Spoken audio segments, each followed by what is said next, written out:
My name is Georgina Chelagat. I serve in Strategy Unit. Good afternoon. I'm Miheso Michelle, Finance Department. Good afternoon, everyone. My name is Titus Kamau from the Capacity Development and Accreditation Directorate.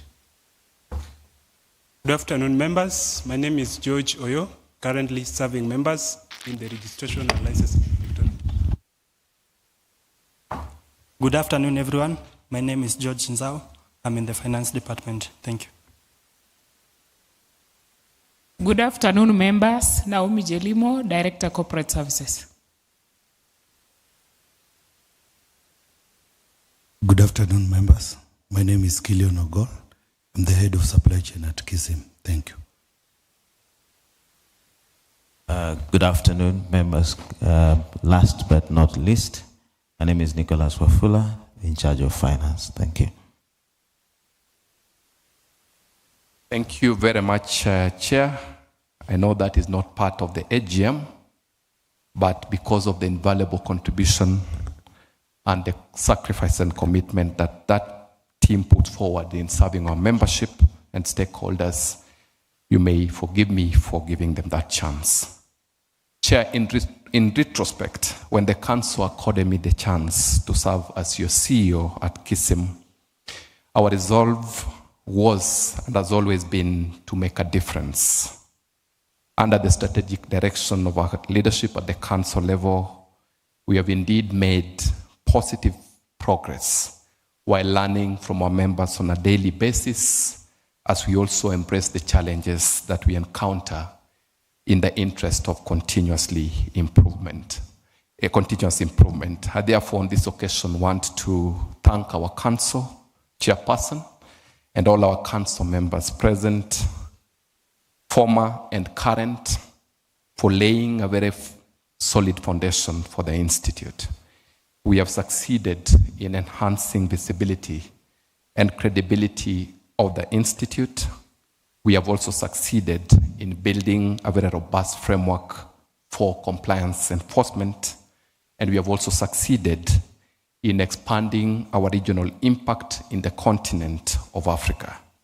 Today, KISM cannot be wished away on matters relating to procurement and supply chain profession in our country, and we want to thank you most sincerely for your contribution in this journey.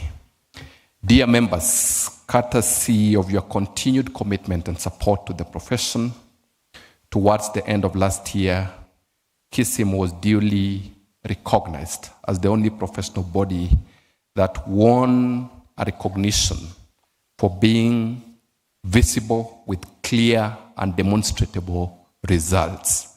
That was an award by the Office of the President, and we once again thank you, dear members, for your fidelity to the profession. During the past year, equally, we committed to comprehensively deal with the solvency problems at the Institute, as reported in the previous AGMs. And today, we are grateful that we have managed to turn around the Institute to be self-sustainable with prudent and effective financial governance, albeit with room for improvement.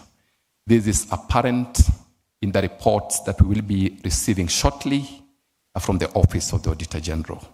We recognize the recurring challenge of audits in terms of timely delivery, and the Council will be guiding us on how to move forward so that when we come for the AGM, we can be able to have current audit reports tabled.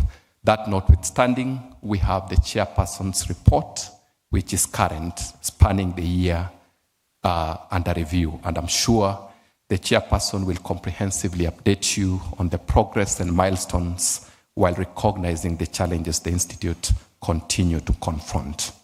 Mine, once again, is to appreciate you, to appreciate the Council, and to appreciate my colleagues at the KISM Secretariat, a lean but committed team, working around the clock in the interest of making the profession succeed. Thank you once again, colleagues. Your contribution is laudable, is appreciated. And to our members, you are the very reason as to why we exist. And you are also the vanguards of the supply chain profession in our country.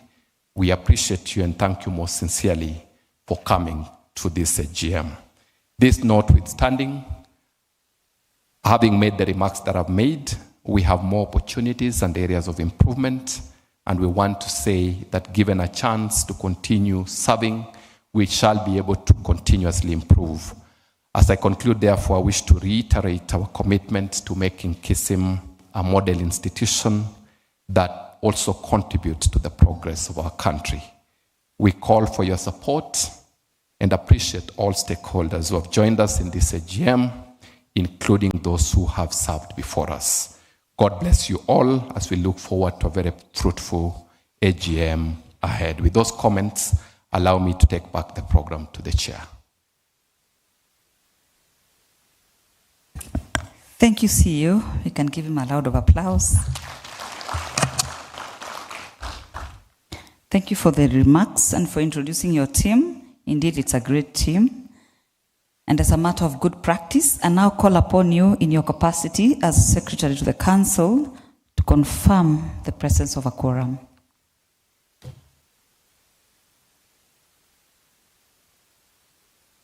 Thank you, Madam Chair. To be able to confirm quorum, I wish to indicate the record of members online. We have a total of, how many people online? 128 members online, and present physically in the room, we have a total of, how many members? Present internally, we have a total of how many members?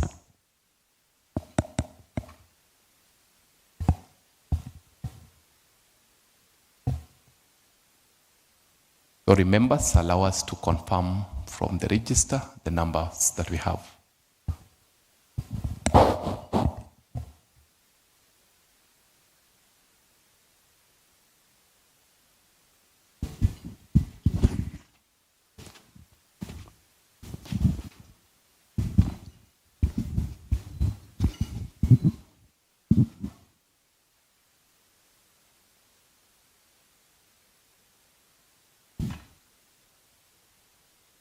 Thank you very much, Chair. The total number, therefore, is 178 present virtually and physically here. And therefore, I confirm that we do have quorum for this meeting to proceed. I thank you, Chair. Thank you. Having confirmed that we have quorum present, I declare the meeting properly convened and duly constituted. And now I call upon the Secretary to read the notice convening this meeting.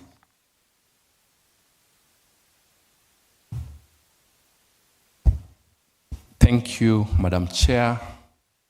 I confirm that the notice of the meeting was sent to members, published on the print media, and also circulated to members via email. The notice also requested members who were desirous of moving motions during the AGM to do so by Friday, 3rd April 2026 at 5 p.m. I hereby, therefore, Chair and dear members, read the notice as follows. Notice is hereby given that in accordance with Section 28(3) of the Supplies Practitioners Management Act 2007, the annual general meeting, in person and virtually, of the Kenya Institute of Supplies Management will be held on 24th April 2026 from 2:30 p.m. to 5:30 p.m. at the Age Convention Center, Nairobi, and virtually via video conferencing Zoom platform to transact the following business. Number 1, CEO to read the notice convening the meeting. Number 2, adoption of agenda. Number 3, silence in tribute to members departed.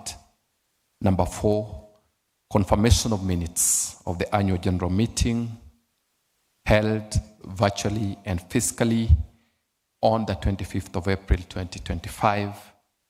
Matters arising therefrom. Number 6, the chairperson's report for the period ended 31st December 2025.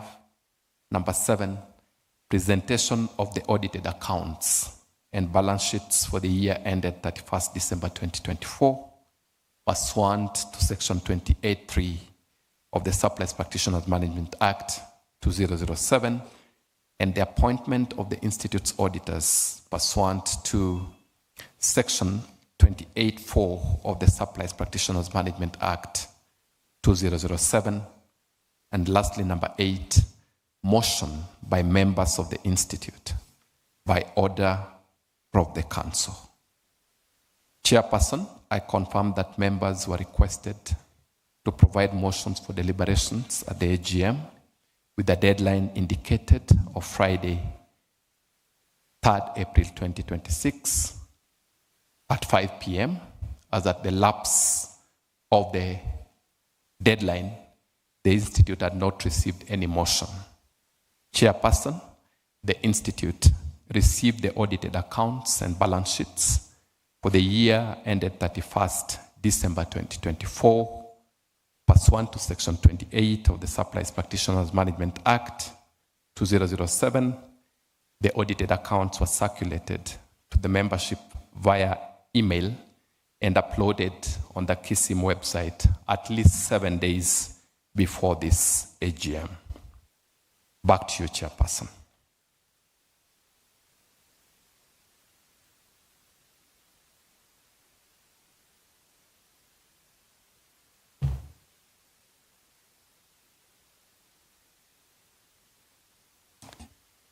Thank you.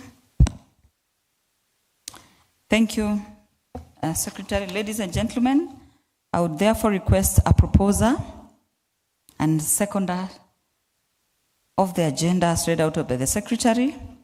The proposer and seconder should state their membership numbers and full names to enable us capture it in the minutes. I request a proposer and a seconder, one from the floor and one from the virtual members joining us virtually. Any proposer who was in the last meeting? Yes, kindly give her the microphone.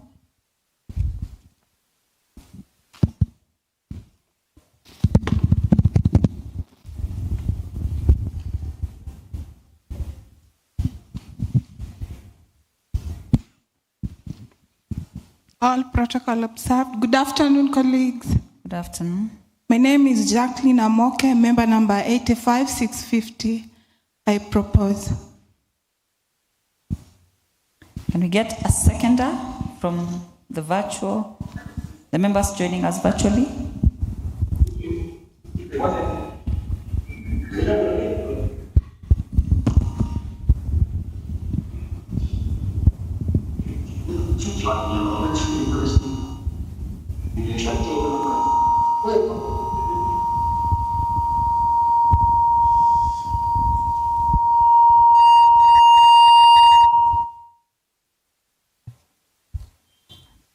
Kindly repeat that. We did not get the name.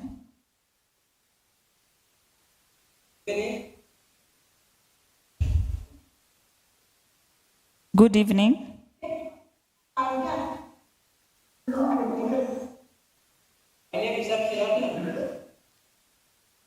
Your name, please, and member number. My name is Abshir Adam Abdi, member number 84899. I second. Secretariat kindly confirm that these are members in good standing and that they attended the meeting.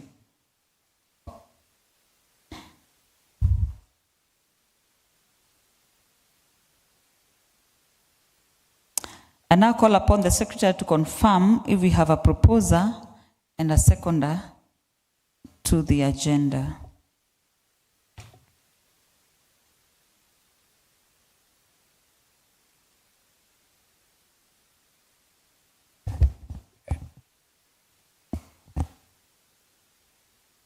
Thank you, Madam Chairperson. Member number 85650, Mr. Moke, as proposed, and Mr. Haden Hamed, member number 84999, has seconded the agenda.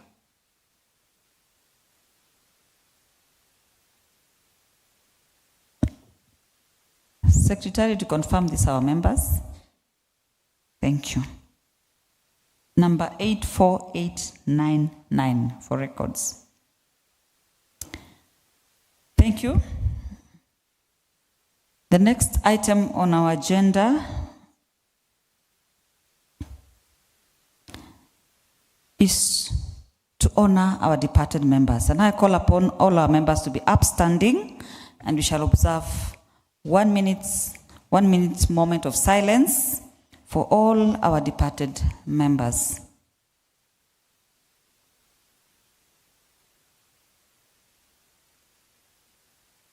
The timer, please.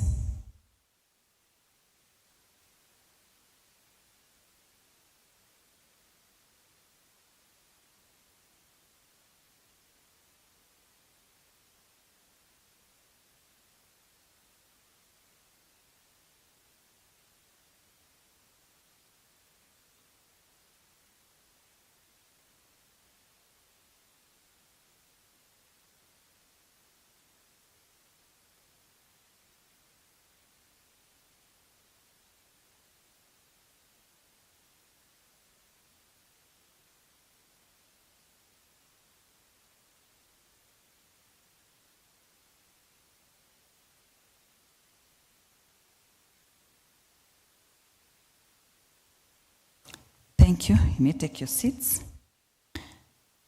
I now call upon the Secretary of the Council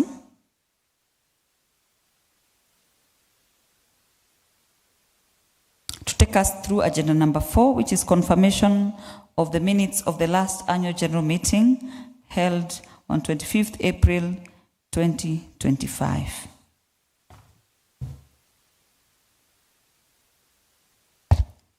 Thank you very much, Chair. I wish to confirm that the minutes of the 8th AGM was circulated to the membership. And I wish to highlight the minutes as follows. Noting that we have colleagues online, I will request that we all follow the screens. On the first page of the minutes, we have captured the council members who are present, and all of them indeed were present. We noted the apology of CM Marianne and CM Martin Omuse, while the rest were present. And we also, on page 1, documented the members present virtually, running on page 1, 2, 3, 4, and there were a total of 186 members present virtually. Physically, we have also documented the members who are present on page 4, page 5, ending page 6, and we had a total of 100 members present. On the same page, members and chair, the meeting was called to order at 14:43 hours with the preliminaries undertaken. We received the welcoming note of the chair as documented on page 6 of the minutes. We also received welcoming remarks from the CEO and Secretary to the Council as documented from page 6, running down to page 7.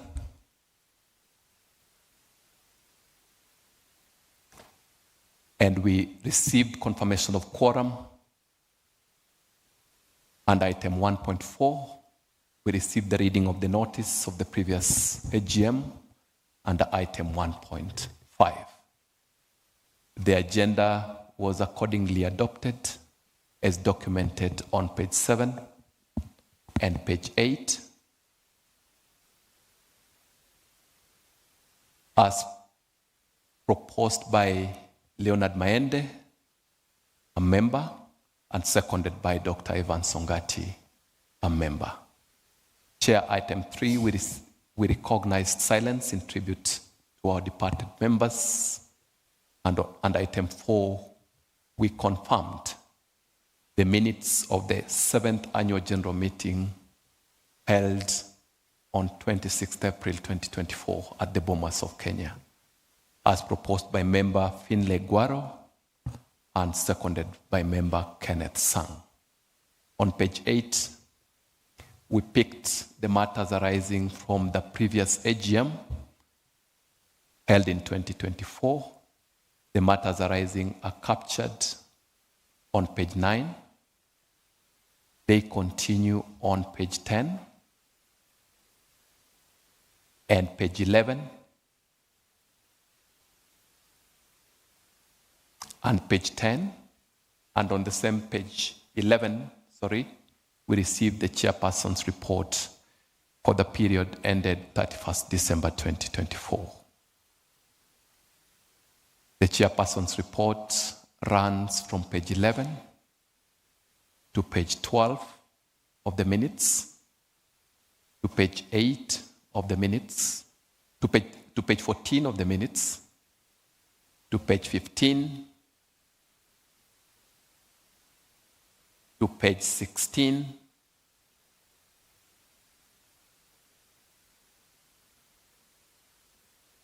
to page 17,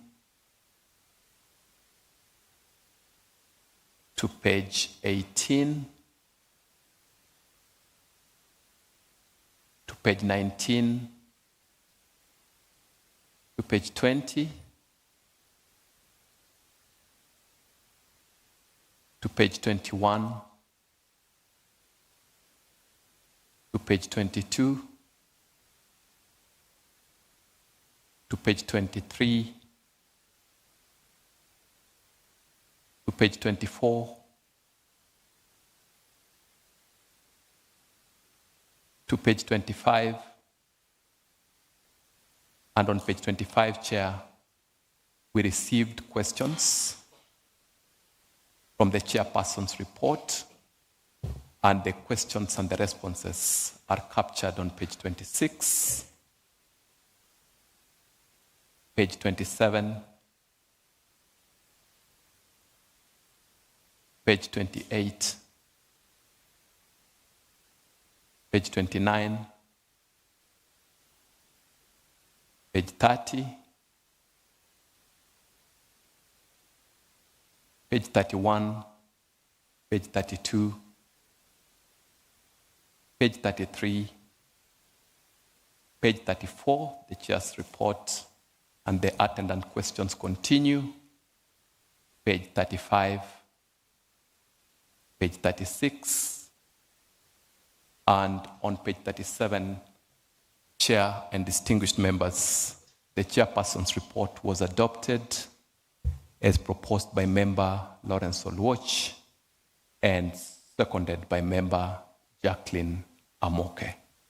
Chair, we take the chairperson's report as read and circulated, and noteworthy is that it spans all the committees of the council. The 7th item was the annual audited accounts for the year 2023, as presented by the Auditor General's representatives, Mr. Fred Abuga and Daniel Kibiri, who are present here. And the Auditor General's report is documented on page 37, page 38, page 39, and on page 39, Chair and members, we received questions on the Auditor General's report, and the questions and the responses are captured on page 39 and page 40, ending at page 40, where the annual report and financial statements for the year ended 31st December 2023 were duly adopted as proposed by member Elvina Osodo and seconded by member Frida Musyoka. On the last page, Chair, we captured the motions which were reported, and lastly, we closed the meeting at 19:28 hours. This I submit as the minutes of the 8th AGM of the Institute. Back to you, Chair.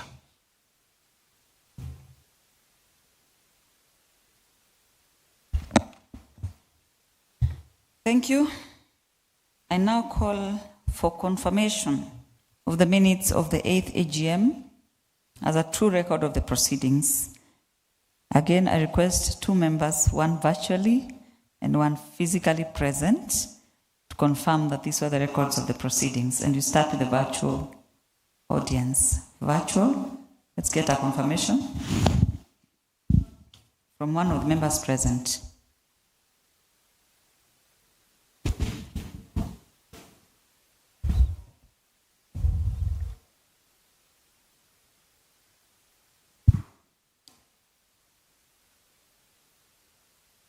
You can then take physically, if you don't have anyone virtually was present. There's a gentleman here at the microphone. Good evening. My name is Abdulaziz Bashir Duale. Can you say it slowly for records? My name's CPSP Abdulaziz Bashir Duale. Member number 87704. I propose. Thank you, Abdulaziz. Can you get a seconder? There's the microphone there, please.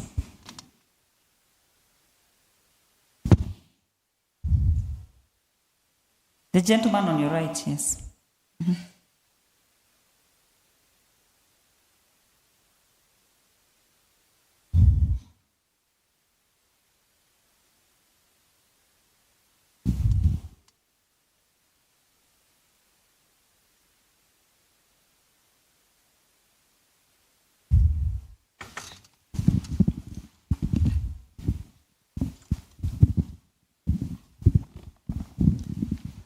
Good evening, everyone.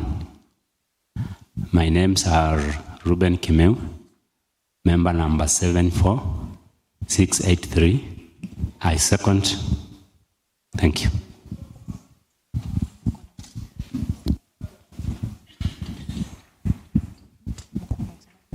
Madam Chair, Mr. Abdulaziz Bashir Duale, member number 87704, as proposed, and Mr. Ruben Kimeu, member number 74683, as seconded the minutes as confirmed.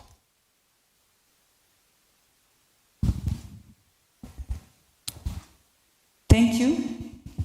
I hereby declare the minutes confirmed. Moving on to the item number 5 on the agenda is to receive the matters arising from the minutes of the 8th Annual General Meeting held on 25th of April 2025, and I invite the Secretary to take us through the matters arising.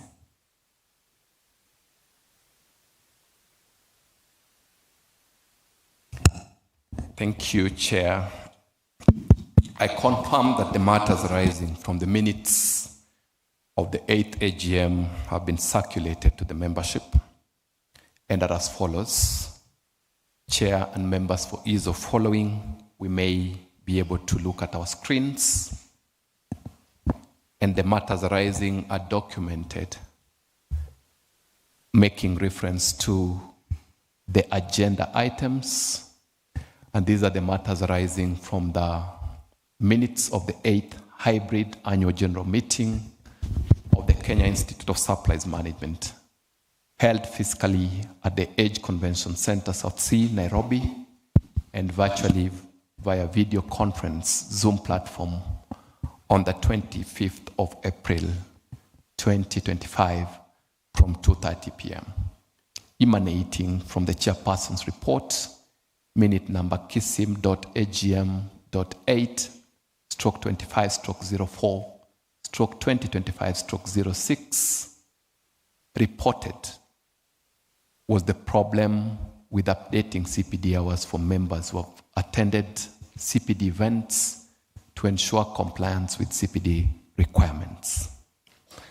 The status is that the problem has been accepted as a real challenge for our members, and consequently, the ERP system is currently being reviewed to address prompt update of members' requirements. Further, the Council has announced and commenced the review of CPD guidelines to holistically address all the concerns being raised by our members. The second item was in regards to the call for members for the Institute to issue a notice to all procuring entities to ensure that they engage only members who are in good standing in their procurement activities. Chair and dear members, this has been done and we will continue to do it. We have operationalized the compliance check framework, the compliance audit framework, and we have also issued the circular and notices as recommended by the members. The compliance framework has been operationalized and will continuously be implemented. On page 2 of the matters arising matrix, we had the issue of pending bills owed by the Institute in regards to KISM Towers. It was standing at slightly above 90 million, and the status today is that the Institute, during the year 2025, raised Kenya shillings 30 million, which was utilized towards the settlement of those historic pending bills. The next item was the issue of schools. The members noted that due to the massive procurement budgets within schools, it is important that we professionalize the practice within the sector to ensure that things are done right. This will be done with the support of the Ministry of Education, and there shall be publication of these efforts so that members are aware of the compliance being done. Dear members and our distinguished council, the Institute has commenced compliance enforcement in schools. We have conducted a survey study, focusing on all the national schools, and we have made policy recommendations to the government through the Ministry of Education. We have also commenced compliance enforcement, targeting all Category 1 and Category 2 schools. A circular was issued by the Institute under the hand of the CEO to all public Category C1 and C schools as we try to bridge the gap. The next item was in regards to CPDs, where the members proposed that there should be an enlargement of the scope of the entire supply chain management process, and this should be done frequently to also cater for the private sector practitioners. Dear members, council members, the status is that the private sector and the third sectors have been catered for in the revised CPD calendar for 2026. We today run a total of 33 programs spanning 9 sectors in the country. And in our capacity development programs, we ensure a mix of both public, private, and third sectors. The next item was that going forward, it will be important for the Institute's representatives in various institutions, such as the Public Procurement Regulatory Board and the Public Procurement Administrative Review Board, to be present and report in AGMs. On page 3, this is in addition to the chairperson and committee reports. Bodies such as PPRA, KISM, and the review board should also be given a chance to be part of the AGM. Chair, the status of that matter is captured on page 2. Please scroll up. The representatives of those agencies.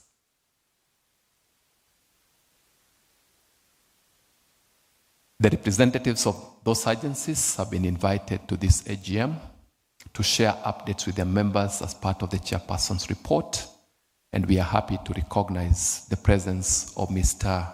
Richard Chelagat, representing the Public Procurement Review Board, courtesy of KISM nomination, and we will also be having Dr. Susan Linda Ingari representing the Institute in the Public Procurement Regulatory Board. The next item was in regards to the Office of the Auditor General, which members urged to conclude the review of the 2024 annual report by May 2025 for presentation to the members. The status is that the audit for 2024 was finalized and the report circulated to members and also updated on the KISM website. Audit of the Institute's books of account will continue to be undertaken by the Office of the Auditor General or an audit firm appointed by her in accordance with Section 23 of the Public Audit Act. The audit for 2025, 7 days ago, when we were circulating the minutes and matters arising, were ongoing. As we speak today, the status will be communicated to you by the representative of the Auditor General who is present. The Institute will then take appropriate actions as may be guided by the members and the council emanating from this AGM. Chair, I submit the presentation of the matters arising as documented and circulated.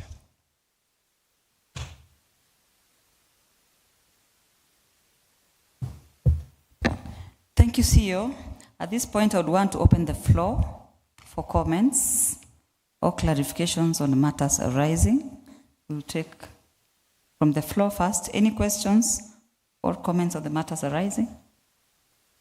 Just raise your hand. Including those virtual, those attending virtually, kindly you can raise your hand and we give you an opportunity.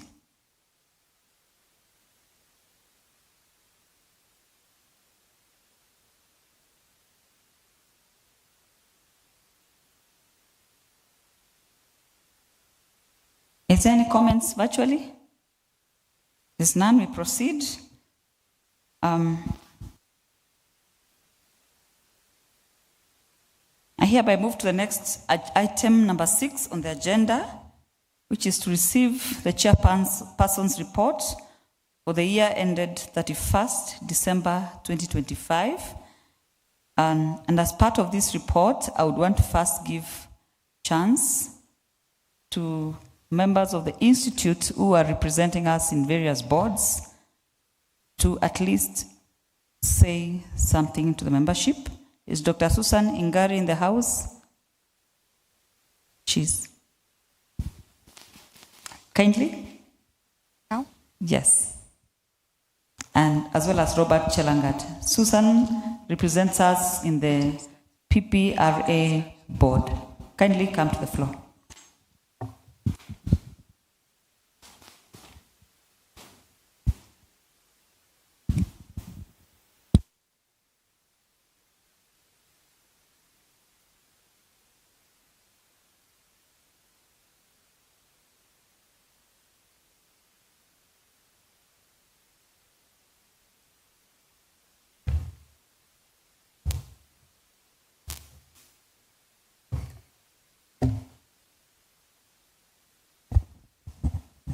Good evening, everyone.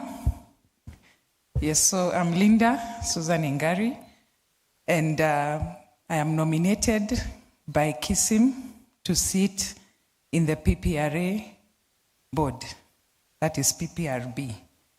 So as a nominated member of KISM, I just wrote some of the progress reports that we have done so far.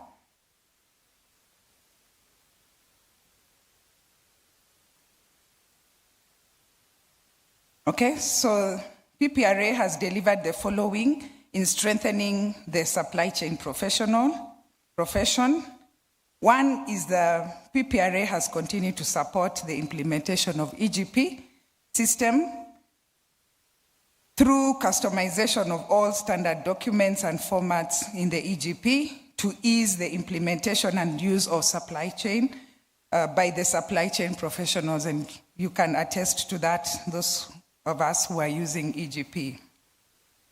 PPRA has spearheaded the formulation, implementation, and review of policies, frameworks, and guidelines that facilitate realization of an effective and efficient public procurement and asset disposal system in Kenya.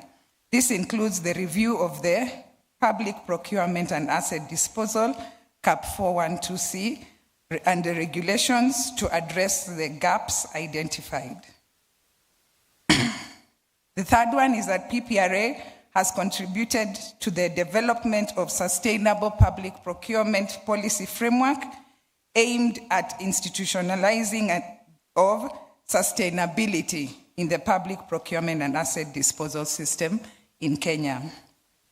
This actually aims to strengthen the three pillars of sustainability, that is the economic, the environmental, and the social pillar of sustainability, and of course, circular procurement, public procurement in Kenya. The fourth is that PPRA has developed and implemented policy frameworks and strategies to promote and support training and capacity building of persons involved in public procurement and asset disposal, and most of you have attended already some of the trainings. And this implementation framework has actually seen, so as a board, we have actually approved the training and capacity building framework, and it has seen at least 23,000 persons, with majority being supply chain practitioners and accounting officers that have been trained.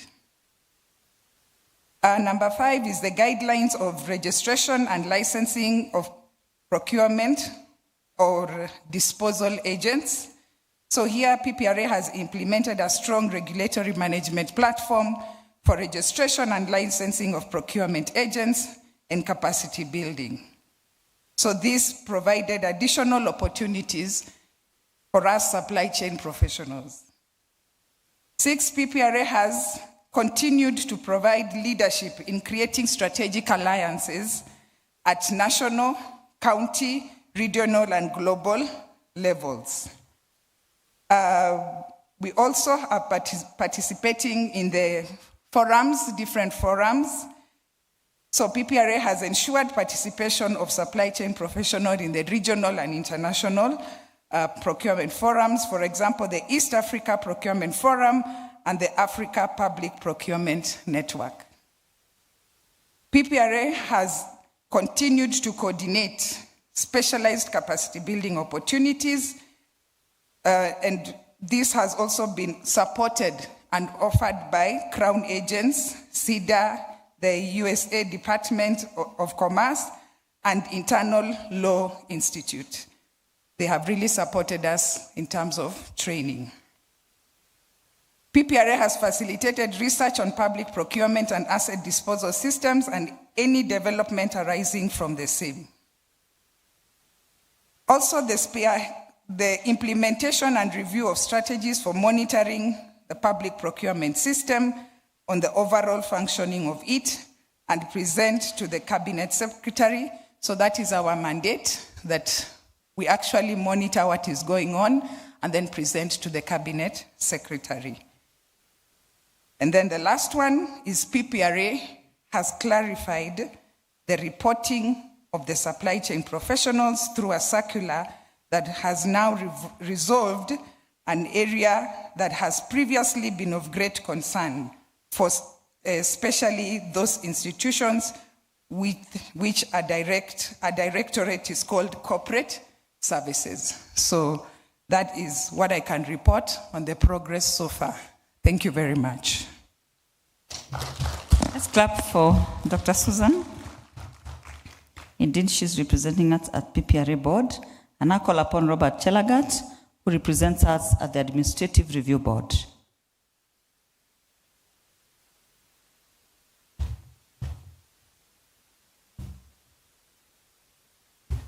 Thank you. Riding on the established protocols, good evening. Good evening once more. Yeah, I'm Robert Chelagat, nominee by KISM to the Public Procurement Appeals and Review Board.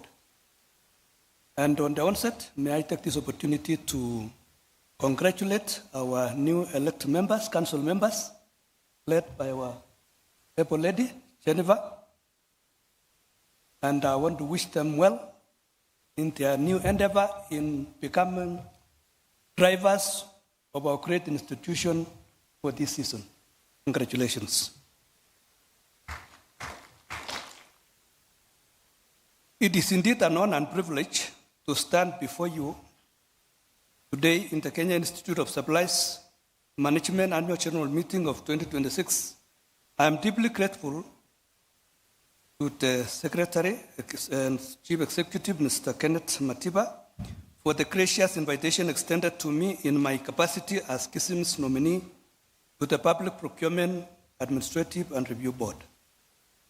This invitation reflects the enduring partnership between KISM and Public Procurement Appeals and Review Board, grounded in the shared conviction that supply chain professionalism is a pillar of national integrity. Just only to highlight that the role and mandate of the board, as far as our shared commitment is concerned, is that the Public Procurement and Administrative Review Board is established under Section 27 of the Public Procurement and Asset Disposal Act 2015. Our core mandate is the independent, impartial, and expeditious review of tendering and asset disposal disputes. We exist to uphold the principles you champion daily: fairness, transparency, competitiveness, and accountability. Every dispute that comes before the board reflects the system you help build. Your professional standards and ethical conduct are the first line of defense. The board serves as a mechanism of review when the system is tested.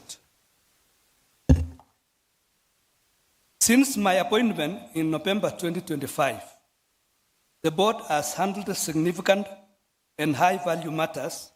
In Q3, for example, alone this year, that is January to March 2026, we've managed to handle 53 dispute cases valued at Kenya shillings 112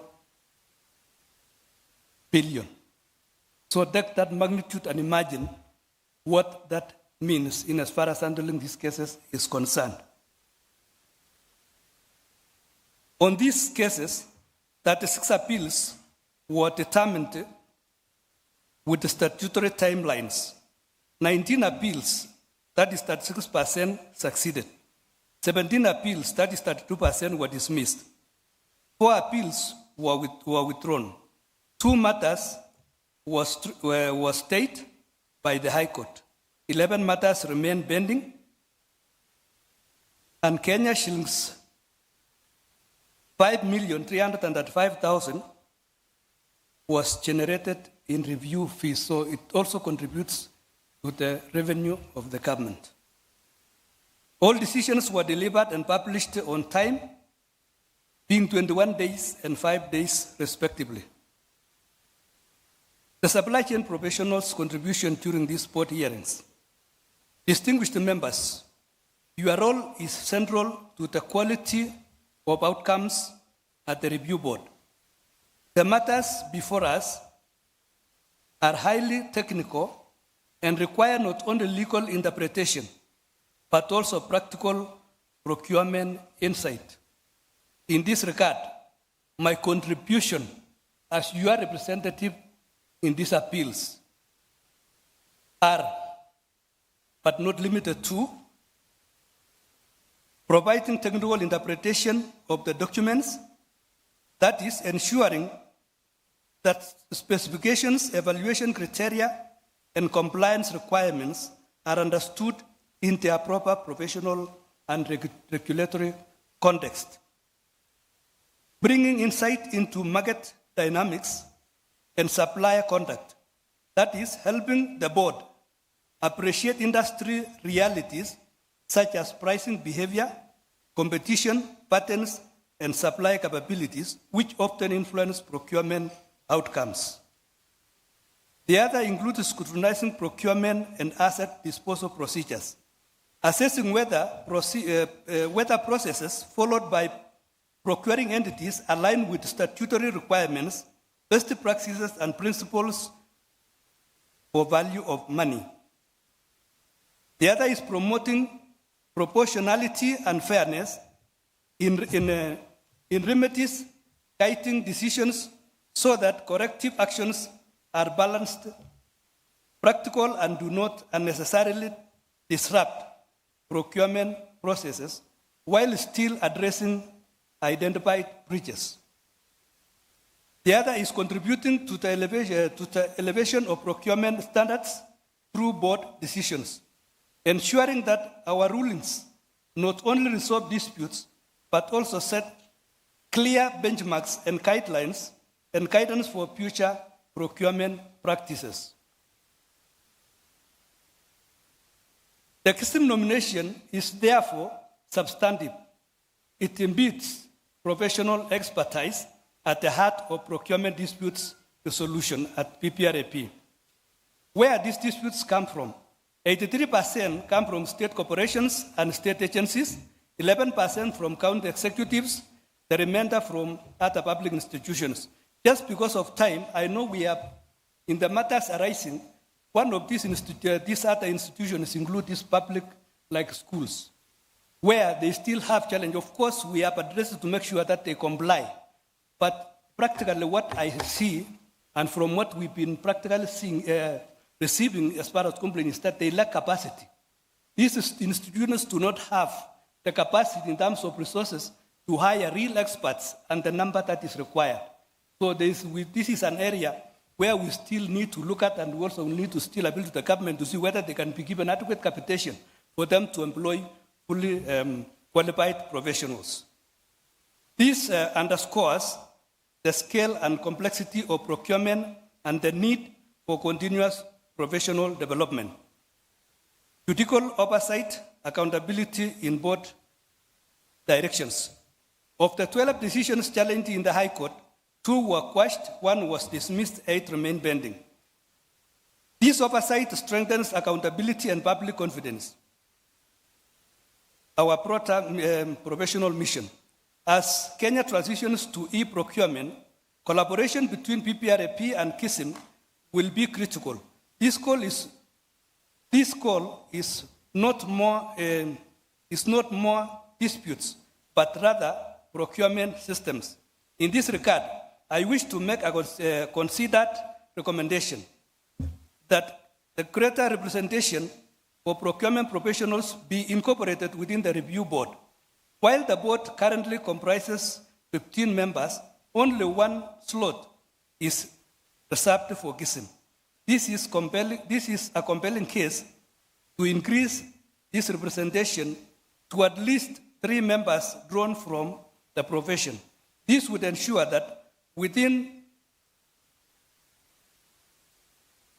the empaneled benches, hearing matters, there is a consistent presence of supply chain expertise. Such representation would enrich deliberations, enhance the quality of decisions, and reinforce confidence in the technical soundness of the board's determination. Here, what I mean is that sometimes we can have 3 cases per day. I cannot manage to sit in all of them. While the presence of procurement professionals in all these cases is very paramount. That is why I make this recommendation, if possible, that the government gives us further consideration to recruit more members so that at least in every panel of case being handled, at least there is a member from KISM so that our professionalism is entrained in every decision that is made. In my closing remarks, therefore, the board remains committed to this mandate under Article 47 and 227 of the Constitution and the Public Procurement and Asset Disposal Act 2015. To KISM, thank you for your leadership. I am honored to serve as your representative and look forward to continued collaboration.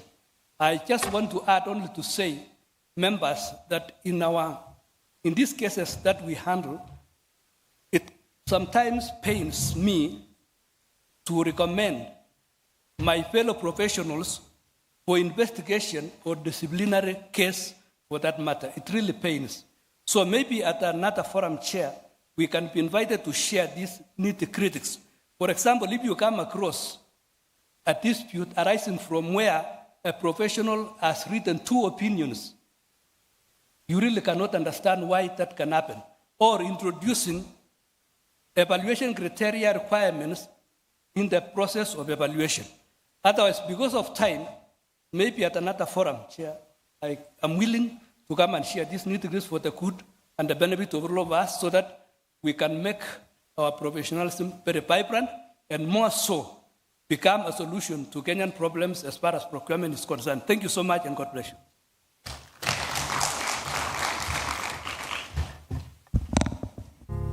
Thank you so much, our members representing us on the 2 boards and with very good proposals for adoption as part of the chairperson's remarks.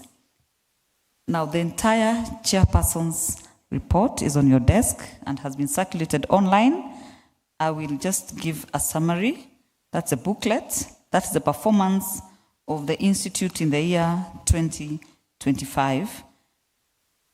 So, distinguished members of KISM, council members, both outgoing council and incoming council, the new council, secretariat, partners, guests, and fellow supply chain professionals, a warm welcome to you all at our annual general meeting here at the College of Insurance. It is an honor to address you as we mark the first AGM for the current council, which was gazetted on 6th of February 2026. First, let me recognize the exemplary leadership of the previous council under Mr. John Karani. Let's give him a clap. His tenure laid a solid foundation, which included the following during the year: growth of active membership to over 10,250 practitioners, automation of registration, licensing, and credential verification systems. In the past, we also saw launch of the Kenya College of Supply Chain Management, and as indicated in the matters arising during the last AGM, we had an issue of insolvency, but I'm happy to report that in the last year, we had a surplus of over 85 million shillings. We completed 116 disciplinary matters and over 500 compliance checks were taken across the country. We also had the establishment of 9 regional chapters across Kenya. We established key strategic partnerships with institutions such as Huduma Kenya. We now have a desk on 9 Huduma centers. We had partnership with Kenya School of Government, House of Procurement on the internship program, Open University of Kenya, among others. We also saw the successful flagship events, including the Women in Supply Chain Conference, Heads of Procurement Forum, the National Dialogue, and other events which positioned KISM as Kenya's premier supply chain regulator. These are not ordinary milestones.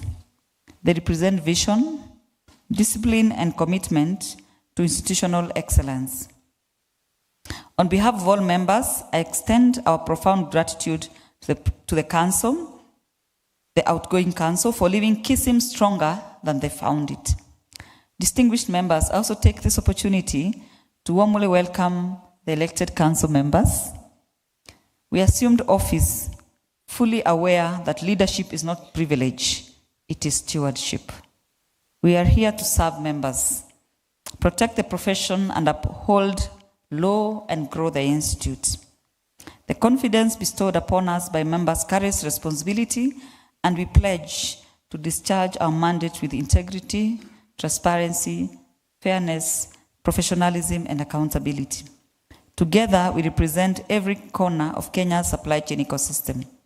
Let us unite in service to our profession.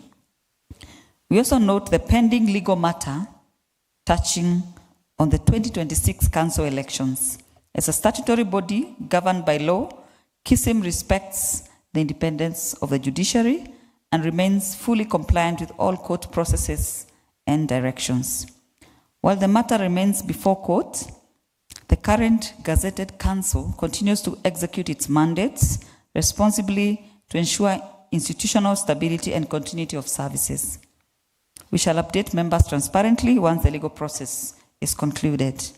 Distinguished members, the vision of the council is clear and ambitious. We want to build a world-class professional institute that is member-centered, financially sustainable, technologically advanced, regionally influential, and globally respected. We want KISM to become the leading voice of procurement and supply chain management, not only in Kenya, but across Africa. To achieve this, we shall focus on 5 strategic priorities outlined in the strategic plan, and the full plan is available on our website. Number 1 is member value and welfare. And we look at enhancing member benefits, mentorship, networking, welfare support, insurance, partnerships, and career growth opportunities.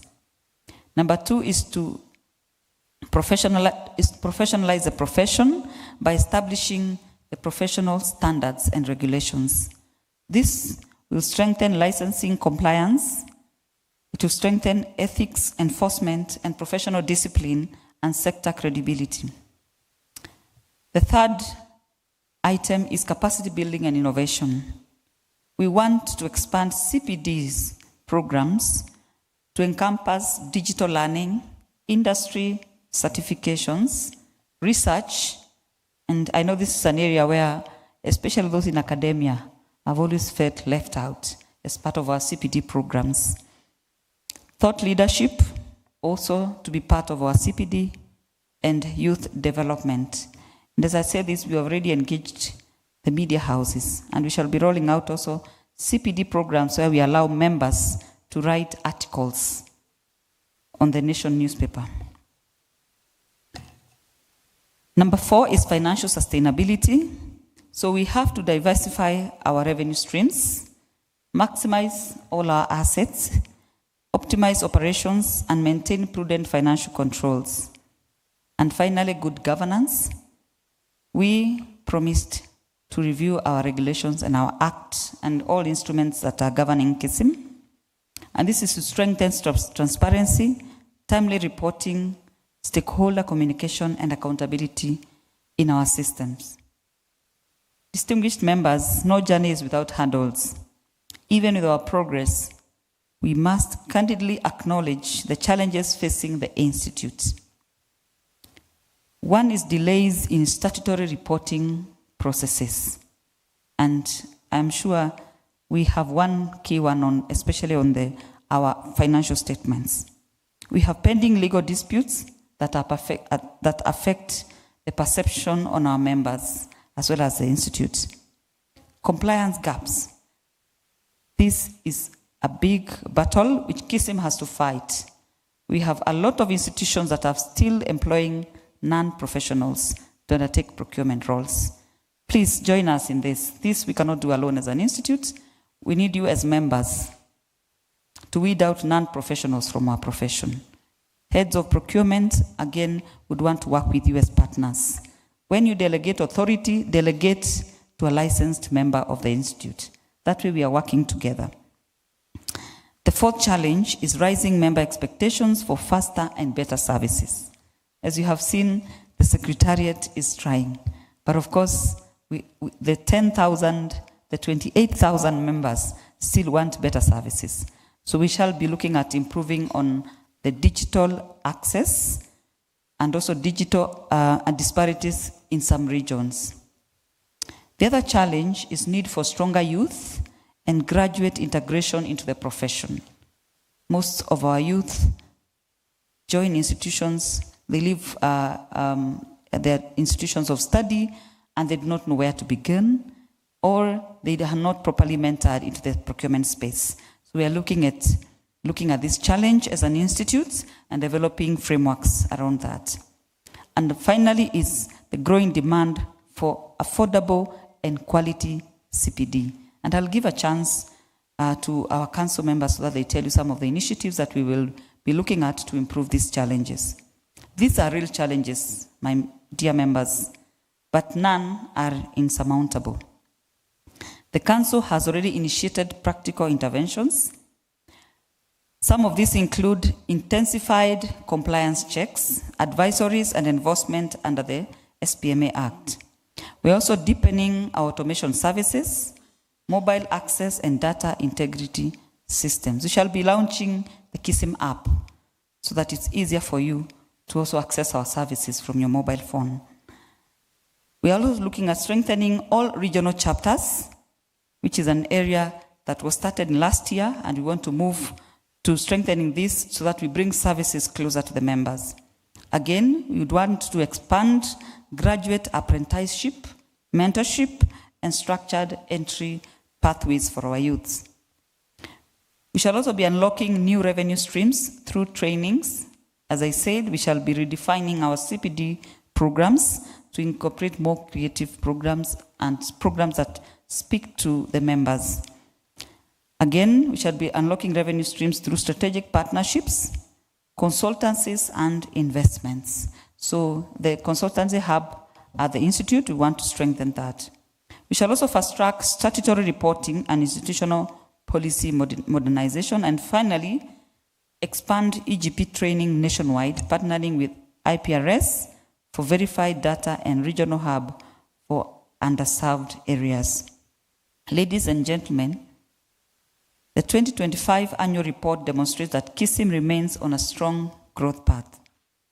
Among the highlights in our annual statements is that 8,171 professionals were trained during the year in 65 programs.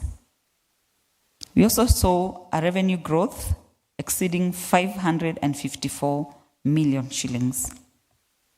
Our employee satisfaction for the Institute rose to 73.2%. We had a 100% score in complaints handling and national values compliance, and we also saw increased visibility and recognition nationally. As the CEO stated, we were actually recognized by the Office of the President as the only regulator that is really visible. These achievements confirm that KISM is not stagnant, it is progressing. The future of supply chain management is central to national transformation. Procurement and supply chains influence government efficiency, healthcare, delivery, infrastructure, development, food systems, industrial growth, and national competitiveness. That means our profession must lead Kenya's future. Our immediate way forward will include finalization of outstanding governance matters. As I indicated, we are in the process of reviewing the Act and the regulations. Just to mention something, that our Act came into force in 2007. We know that acts are operationalized by regulations.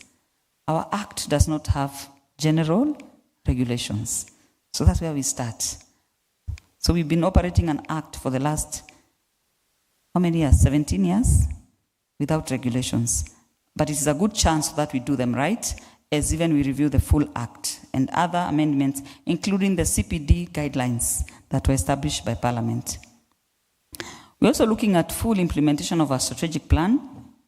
We would also want to take our College of Supply Chain to the next level, operationalize it fully, using online platform as well as the physical space at KISM Towers. Currently, we have a membership of 28,000. Licensed members, much lower. Active members, about 9,000. We are looking at growing this membership to 40,000. It is possible. We have about 36,000 public institutions, not to mention private entities. So it is possible that if every procurement is undertaken by professionals, we should be having over 40,000 members of the Institute in the next 5 years. We also want to enhance women and youth leadership. And we started this even during the advertisements of the boards and the committees, that we have reserved specific seats for youth and women, even in board seats. And we want to see it cascaded to all other areas. We are also going to work together with other entities in promoting sustainable and ethical supply chains. You heard from the member of board from PPRA that this is an area that we really need to embrace, even in our tender documents. Let's engage suppliers who are also speaking to environmental concerns, to ease environmental social governance and other sustainable practices. And finally, we want to position Kenya as Africa's supply chain excellence hub. Distinguished members, I call for unity.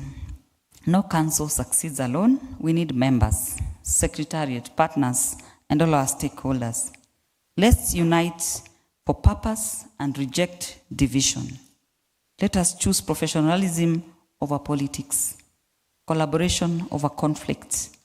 Let us build a stronger KISM together. And before I conclude, I do not work alone. I have a council. And the council is run by various committees. The report on what each committee did last year is in the booklet that has been shared.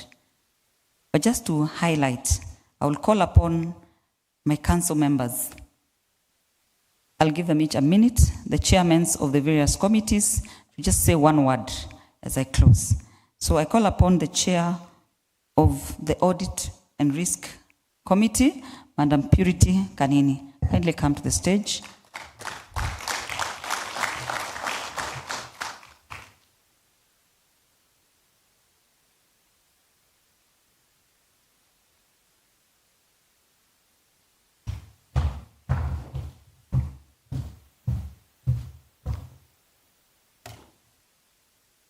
Distinguished members, God is good all the time.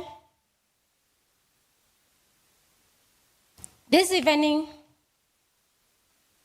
I'm happy to reflect on the progress made in 2025 in strengthening governance, enhancing accountability, and safeguarding the integrity and resilience of the Institute.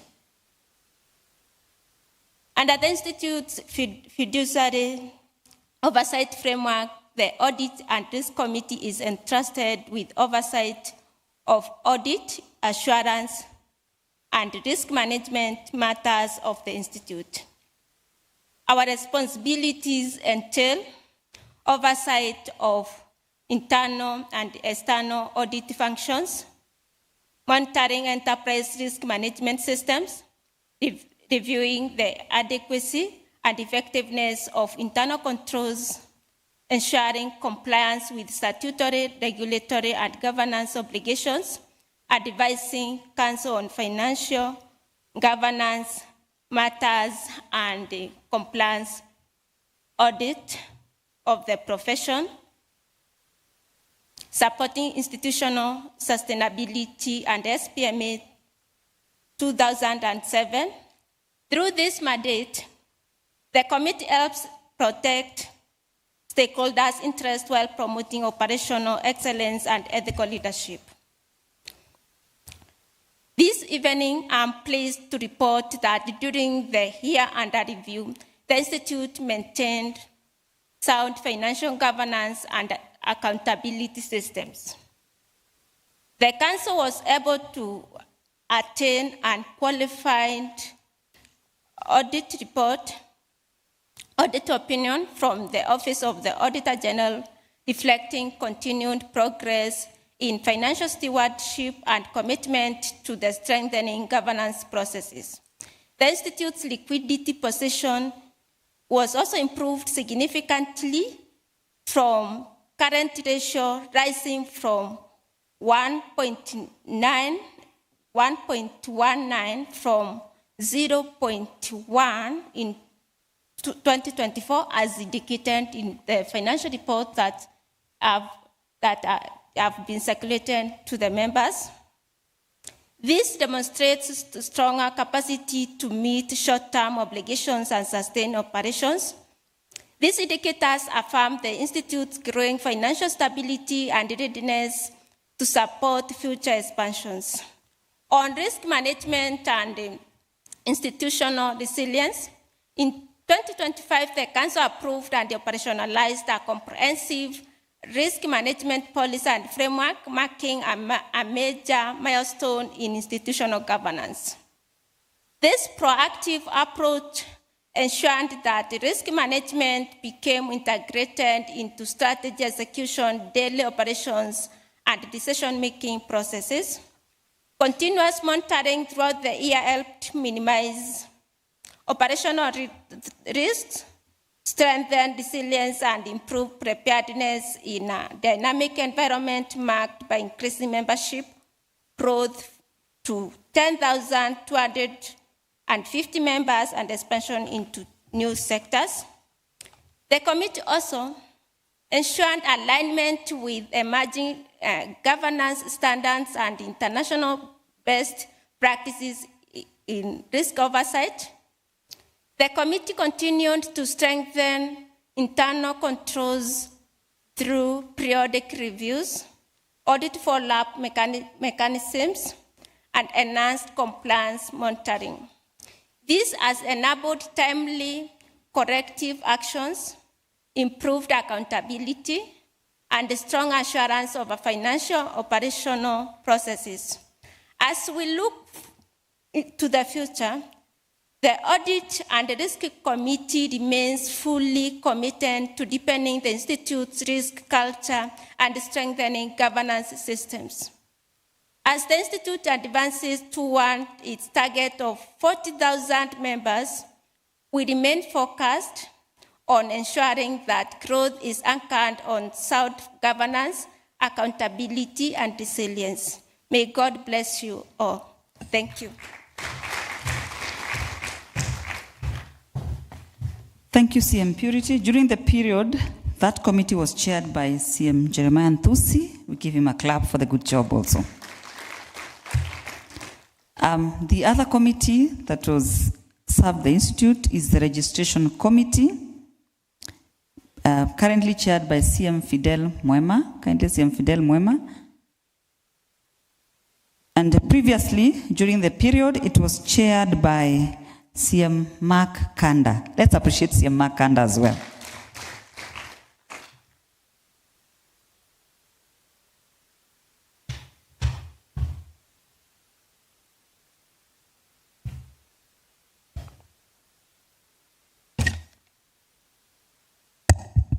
God is good, and all the time. You're so quiet. Ebu tusalimiane. Ambia your neighbor, karibu to the 10th AGM. Welcome to the 10th AGM. This 9th? Yes. Kumbi you're alert. Tell your neighbor, welcome to the 9th AGM. Thank you very much. I don't want to read everything. I just want to pick key highlights.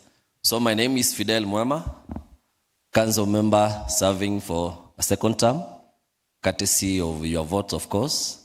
So I'm really grateful for you to give me another chance to serve the Institute and to serve all of you. During that period, that is the year 2025, the registration committee was chaired by CM Makanda, as it has been communicated by the chair, and he served with other practitioners, and I want to mention the names. CM Makanda was the chair. We had Osea Kemboi, who was a member nominated by the council. We also had Masi Burugu, who was a member nominated by the council. And then there is Samson Mugwe, Joyce Simiyu, Samson Mugwe, Joyce Simiyu representing the Office of the Attorney General, Peter Nthiga representing NEC, and also is a practitioner, and then Peter Ndungo representing the DJ PPRA. During that period, the committee was able to increase the membership number from 9,119 to 10,250 as it has been chaired by the chair, and that was approximate growth of 10%. Hebu tuwapigie makofi.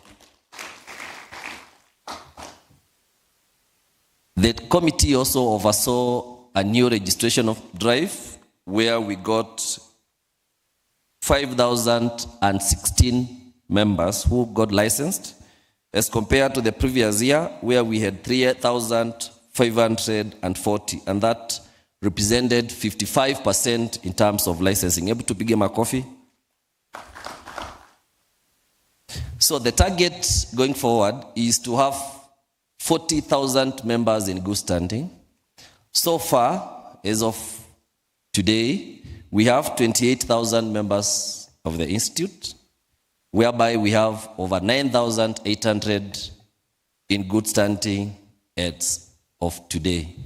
I think this is the biggest number that we have ever achieved over the years, and I think we need to appreciate the team that is doing that good job. Let's appreciate the team. As we look into the future, the committee has so far been able to pass a resolution that any person who is going to be registered and licensed by the Institute must have clear qualifications in procurement and supply chain management. And that was as a reason and as a result of the complaints that we got from members when they were asking, why do we have everybody getting registered if they do not meet the qualifications?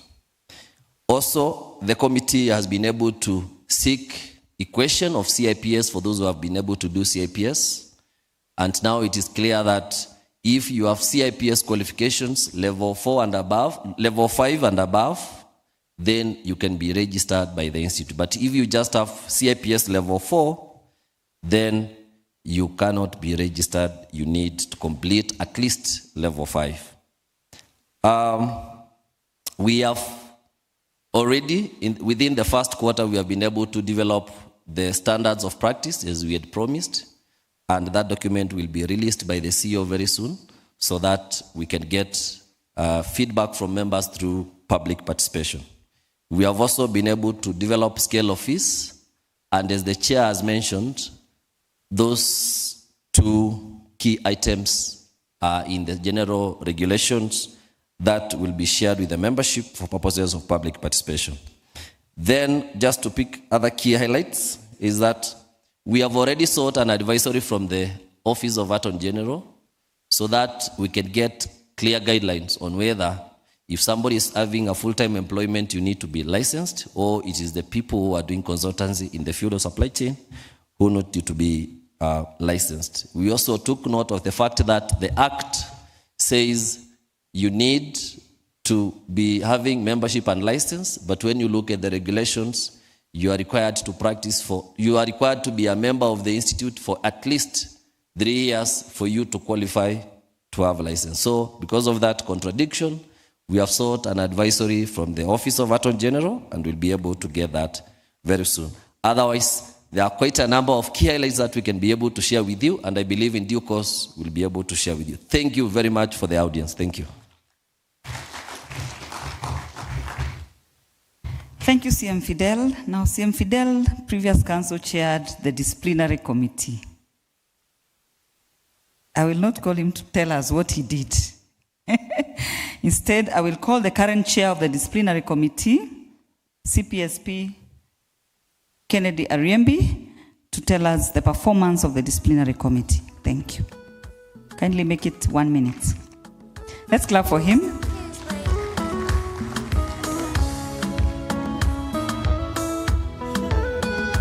Thank you. Thank you, DJ. I was almost asking Killian to review your contract downwards. I don't know if CEO made it to look so official. This is a members' day to interact with their council members. Good afternoon. You look so gloomy. Good afternoon. Thank you so much. I take this opportunity to, first of all, appreciate you for giving us the opportunity to represent you as your council members for the next 3 years. We don't take it for granted, and we also want to also appreciate you for taking your time to be here with us. It's a privilege and an honor, and as a council, we are grateful. Apparently, I serve in the disciplinary committee, and even in the last 3 years, I also served in the same committee, but now I'm serving in the capacity of the chair. So the report that I'll be presenting here is a report that we participated in coming up with under the leadership of CM Fidel Mwema. Now, the DC is a creation of the SPMA, pursuant to Section 22 of SPMA Act. And allow me to mention that one of the instruments that we use as DC is our code of ethics, which we use to do our judgments. And I'll also mention that it's good that one of our representatives at the review board has mentioned that it's important that we have more of our representation in some of this committee. You realize that our DC has 9 members. 5 of them are from entities that are not ours, that is ISPAC, LSK, PPRA, AG, and Engineers Board. Apparently, the quorum is 5. That means they can meet without our members and still a judgment will be done. So those are some of the things that through the chair we'll be looking at reviewing our laws so that we have our members taking those positions so that we don't be judged by members who are not from within our profession. The committee was able to carry out 116 cases to hear and make determination on 116 cases. Out of this, out of the 116 cases, we were able to surpass the annual target of 70 cases by 165% and representing a 163% increase compared to 2024. In 2024, we were able to handle around 46 cases. This achievement was made possible through deliberate reforms, including streamlining case handling procedures, reducing annual handoffs, introducing standardized templates, strengthening evidence and review processes, and implementing centralized document management. Allow me also mention, as I close, that it's very important, and CM Fidel has mentioned, the issue of the ambiguity in our law. The DC has held that in as much as we have regulations, the regulation doesn't surpass the Act. Where the Act says that you need to have a license for you to practice, the regulation cannot go against that. Apparently, that is how the regulation is drafted, and we are hoping those changes will be done. The DC has held that once you want to practice, you must have a license, and that means whether it's 3 years or 1 year, you should have what? A license. The DC has also held that associate members are not eligible to carry out supply chain practice, and as such, if you are an associate member and you come before the DC, you are likely to get a fine that will not be so favorable. So kindly, as the chair has mentioned, the HOPs, kindly assist the institute to ensure that the members who are working under you are duly licensed, duly registered to carry out the activities that you are assigning to them. Otherwise, may God bless you and welcome to this AGM. Thank you so much.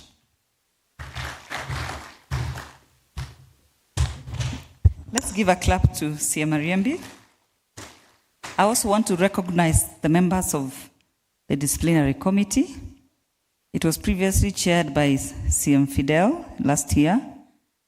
Other members included Engineer Lawrence Gumbe from the Engineers Board, CM Kennedy Ariembi representing members.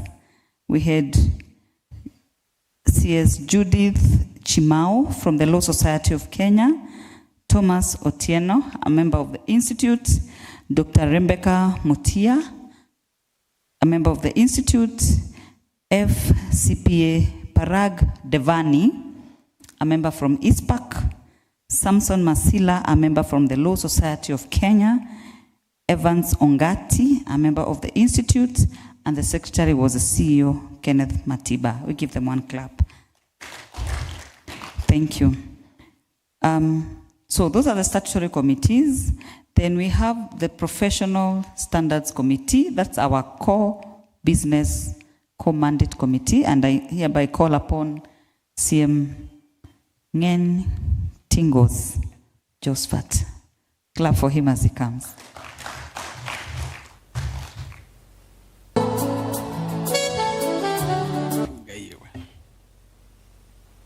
evening. I'm Jambo. I'm Jambo. Thank you very much. So my name is Ngain Tingos, currently the chair of the Professional Development Committee. This report is the chairman's report, this one, from page 27, 33. So I will not repeat it. Now our chair, the very first lady, woman, the chair of KISM, has articulated it very clearly and in a very powerful and impactful manner. And that is what we want this council to do, serve the members. So I will not bore you so much with reputation, but distinguished members, I'm pleased to note that in 2025, the Institute delivered 65 capacity development programs across the country, reaching 8,171 participants, of whom 6,600 were members of the Institute. I want you to take note of that number. 6,600 attended trainings. These programs included 13 online webinars that expanded access to learning through digital platforms, 33 CBD workshops covering key professional and regulatory topics, 35 in-house training sessions benefiting 1,570 participants. 1,570 had 6,600. Then I will come to that number later. So the council in 2025, of course, provided flexible CBD structure to enable members to accumulate points through multiple learning pathways, making professional development more accessible and practical.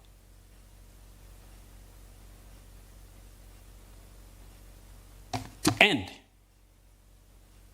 we are all aware of the CBD guidelines, that we have continuously been reviewing it.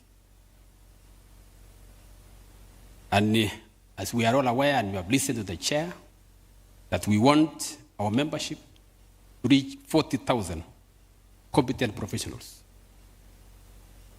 You add those numbers, less than 9,000 members attended CBD trainings.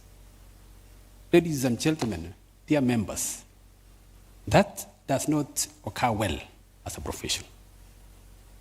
Attainment of CBD is a requirement, it's a must. And as you are all aware, every year, calendar year, the council either defer or they waive the CBD points attainment to allow our members renew their membership and license. If the council decides to comply fully with the CBD guidelines, we may enter into big problems in our offices, because a number of you will not be in a position to renew their membership, neither their licenses.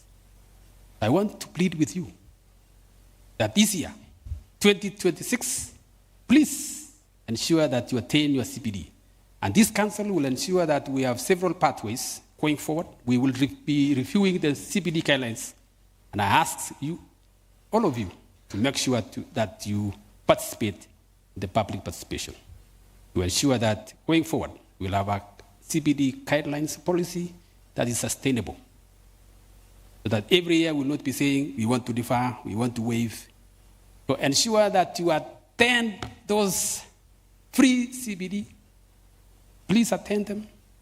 We will come up with cheaper, affordable CBD webinars. Please attend them so that next year you will have attained your CBD points.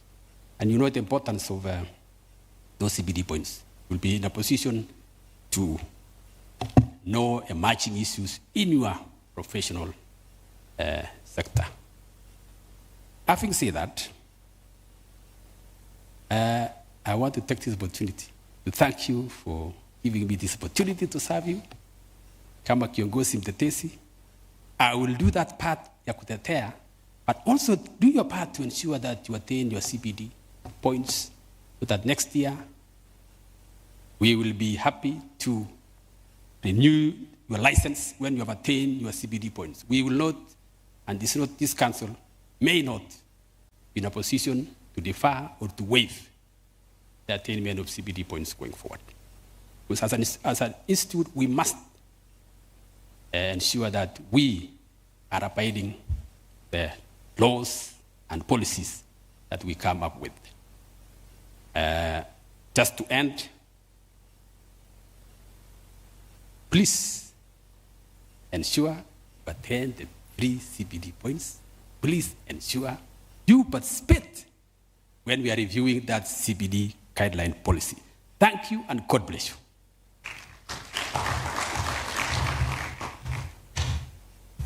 Thank you, CM Tingos. During the year 2025, that committee was chaired by CM CIPS Miriam Karanja. Let's give them a clap. And John, you're late. One wise man said that if you get education, you get a living. But if you want a fortune, you get what? Self-development. Let us invest in ourselves. And we have a lot of even free CPD programs. The final council member, chair, the final chair of a council committee, who also is a powerful lady. She chairs two committees. One is a committee and one is a board, is CM Priscilla Masioka. Let's give her a clap.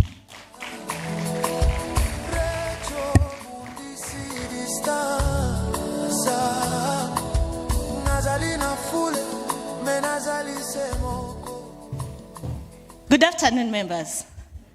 Ebu tusimame kidogo to stretch.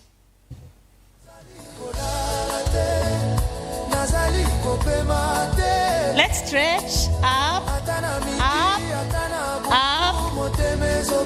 down, down, down. We may sit. Before procurement, I was a teacher. Now imagine I was your teacher. How will be that class?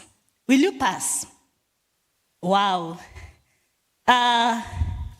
This afternoon, I bring the reports of the Finance, HR, and Administration Committee, which I currently chair, but this report is of 2025.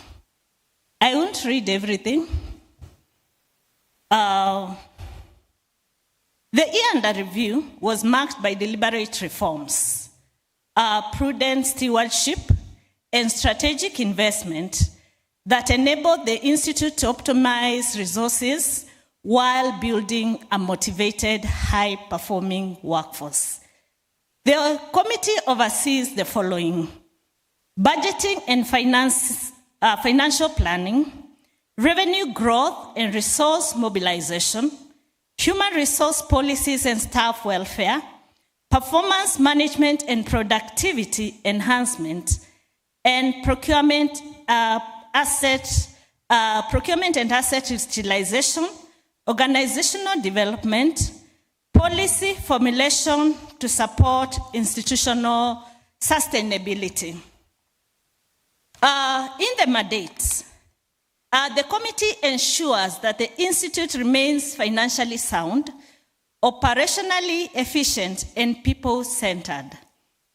I am pleased to note that in 2025, the Council oversaw the generation of 554 million in income, representing growth of over 40% compared to the previous year. You are not clapping. So we really appreciate the committee in the year under review.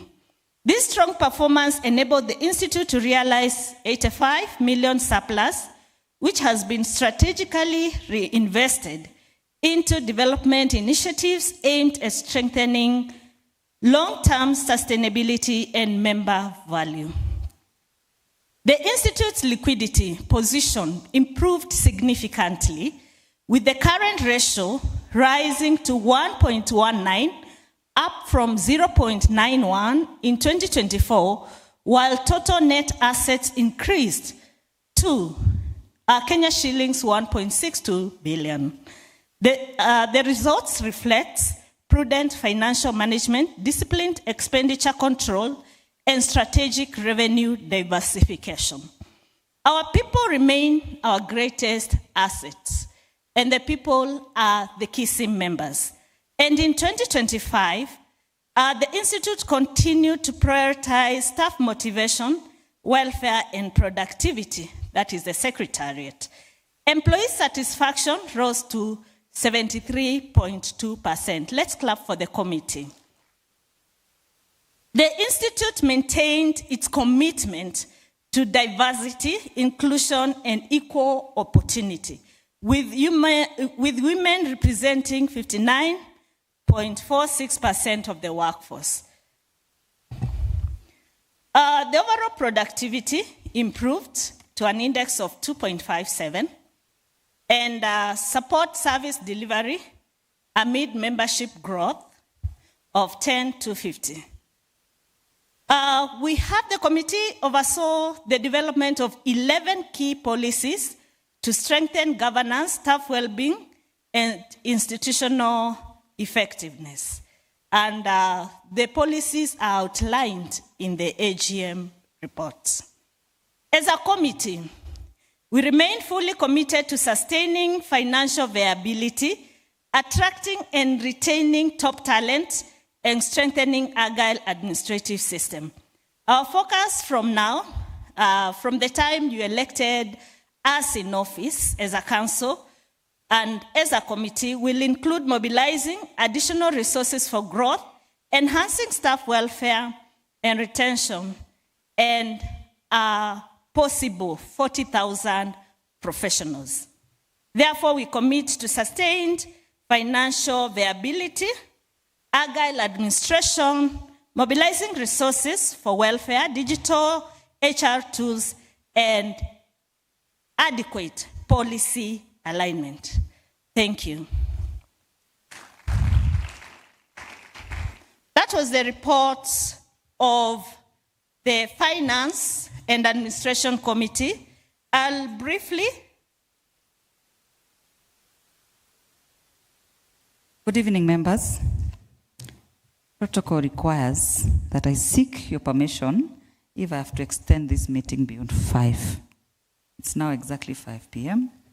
If we could agree by acclamation that we borrow your 30 minutes or an hour to end this, to conclude the business of the day. You realize we started a bit later. So, can we agree by acclamation?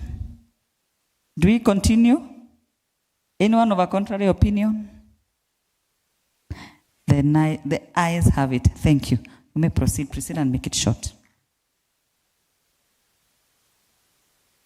Thank you, members, for giving us an extra minute. Therefore, I'll be fast. I'm also the chairperson of the Kenya College of Supply Chain Management. The Kenya College of Supply Chain Management, under the year in review, had the following members. The chairperson was CM Moses Omondi. If I mention them, you clap for them. They did a good job. CPSP, our chair, Jennifer Sirindi. Dr. Vincent Ocheng, one of us, a practitioner. Dr. Hali Mutisia, academia. Dr. Karen Chemngetich, academia. Madam Flomina Gina, is she in the house? They told me she'll attend. And our able CEO, Mr. Kenneth Matiba. The college had online classes and also physical classes. There was a CPS-PK intake of a total of 108 students, and later progressing the intake to level 4 of 167 students, CPS-PK, CPSP level 5, 19, and CPSP level 6, 12. There were also CIPS students, and these learners were a total of 39. The status of the college had several partnerships. They had partnership with Open University of Kenya, whereby the Open University, the MOU was on website, learning management system, and a portal for student registration. One milestone that this college made is making KISM an approved CIPS center. Hey, clap. That's a milestone. So under my leadership, we are to implement the MOU with CIPS. There were several policies which were made, and there were a total of 5 policies which were actually drafted. So my work in the college will be to implement and enforce and have the policies up and running. There were several initiatives. There was marketing plan and outreach program initiative. There was a program delivery model initiative, which included e-learning, hybrid, boot camps, and pre-recorded learning. And we have, there was a dedicated college website which will be unveiling in a few. Therefore, with this, the Kenya College of Supply Chain Management made significant strides in establishing systems, structures, and partnership to deliver competitive, accessible, and quality training in supply chain management. With this, I pen off, and thank you for attending this AGM. Asanteni. Thank you so much, CM Priscilla. The last committee, the one that I had forgotten, I think it's because it was chaired by somebody that I know. If you go to page 36, at least open page 36, even if you not open that booklet. If you go to page 36 of the chairman's report, you find the final committee, which was chaired by Jennifer Sirindi, CPSP, during the year. And I call upon the current chair, Bernard Mukundi, to in 1 minute give us what Jennifer and her team did last year. Thank you. Clap for Bernard as he comes.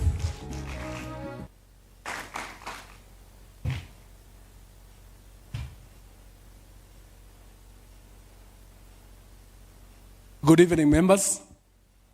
Thank you so much. Our able chair, Madam CSP K. Siridi. Indeed, I'm taking over from a very able leader who crafted our strategic plan for the Institute. I did the first quarter's review. And I'm going to quickly just highlight what we are doing. But as I start, I want to appreciate and recognize all of you for attending and also for voting for us and putting us into this leadership. Good afternoon, and I want to start by saying that I'm the chairperson of the Strategy, Linkages and Welfare Committee of this council. What you look at on strategy is about the strategic plan that was launched last year for our institute for 5 years, 2025 to 2029. making sure that we are on course, because those 5 years plan is what will make our KISM to survive in the next 5 years. We also look at linkages, going out of our way to make sure that we survive, and we also make sure that you get value for your membership, which includes getting MOUs, partnership with the academic institutions, research institutions, to make sure that you continue to benefit. Last but not least of our bit is the welfare of our members. And I will speak briefly about part of the proposals that we have in this welfare, which include what we would like to look at in future, the benevolent fund or support for our members. Chair, if you allow me, I would like to recognize the committee members of this committee. I have CM Tingos as one of my members. I have CM DG Wanjoke for PPRA. I have CM Walimu, Directorate of State Corporation, supported by our CEO and Secretariat. This mandate of the committee was expanded last council, and now we are going to have strategy linkages welfare. And I've mentioned about our responsibility, which includes providing strategic direction on medium and long-term planning, as we oversee the institutional growth, identify investment opportunities, also supporting risk-informed decision-making, and also promoting the members' welfare as we cultivate strategic partnership and strengthen our profession. Through the mandate of this committee, we seek to ensure that growth is not only sustainable, but also inclusive, responsive to the aspiration of members. Members, I want to request to be pleased to note that in 2025, the Council successfully launched the strategic plan. And in that plan, we have a clear roadmap for positioning our KISM as a global respected professional body and a key driver of supply chain excellence in Kenya and abroad.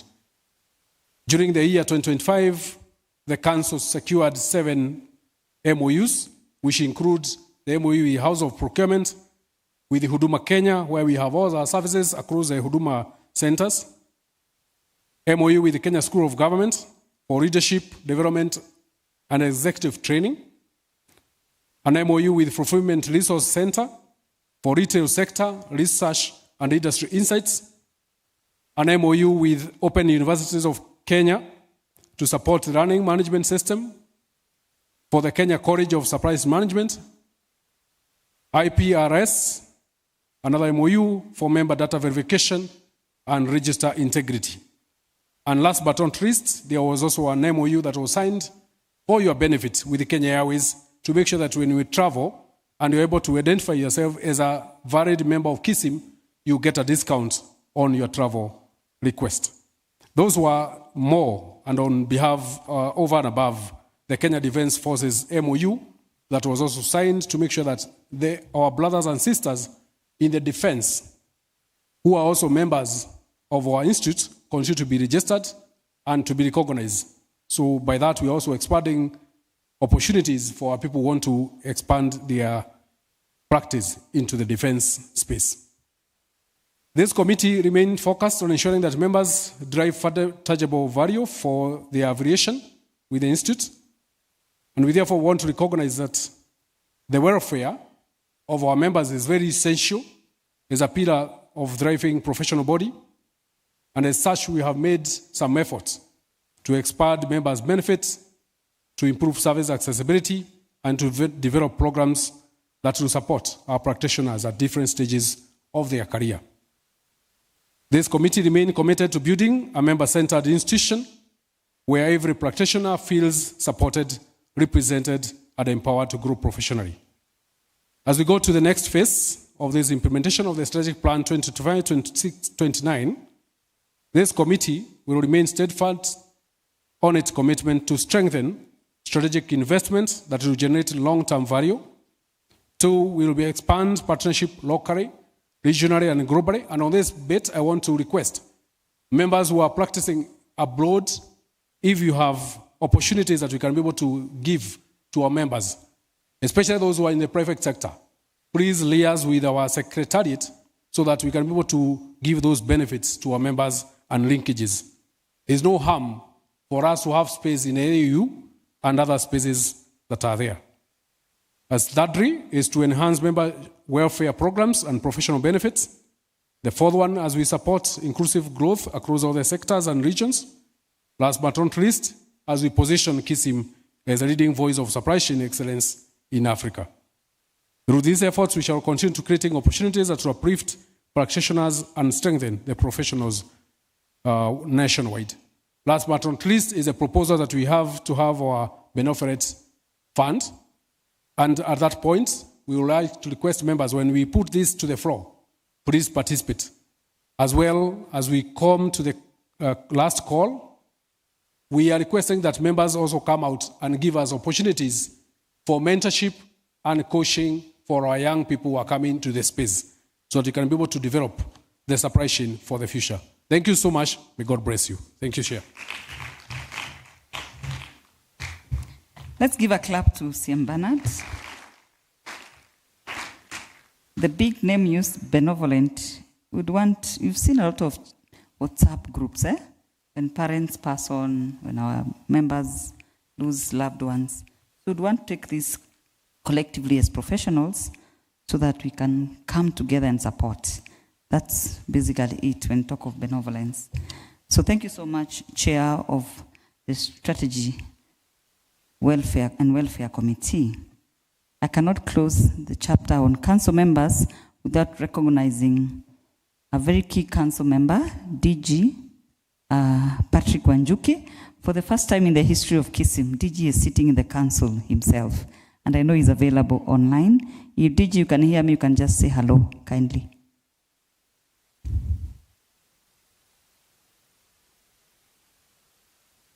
As we give him time to say hello to the membership. And before I conclude on the chairman's report, you heard the CEO saying that we received agenda out of time, but in the spirit of inclusion, I want to comment on what was submitted, because I am aware one member, Andrew Juma, and we really appreciate him, presented views, though out of time, that members considers the issue of physical elections versus online elections, and we do not want to ignore that member view. So I directed the Secretariat to take it up with the committee that's handling legal reforms and can be considered at that point, so that we do not ignore that member view. So kindly, CM Fidel, you're handling legal reforms, kindly take up the matter proposed, and it can be taken to the members. The second view that Andrew Juma had was that we establish a members' lounge at the Institute, where you can come and relax. And again, I directed the council, the Secretariat, to take that through the Welfare Committee, and it can be considered internally, administratively. Thank you so much. You can clap for me, Sindio? Yeah. Sijaigiro Andrew Juma, my good friend. So as I conclude on the chairman's report, is DG able to join us now? No, we appreciate him. I know he's online.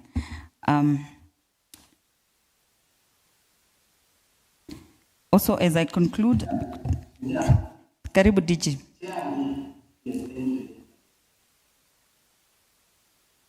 Just say hello to the membership, DG.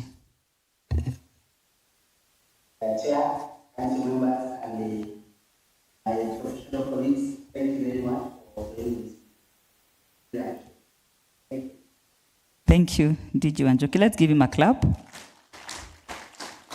He is very instrumental to the council and sits on the Strategy and Welfare Committee and also sits in the full council.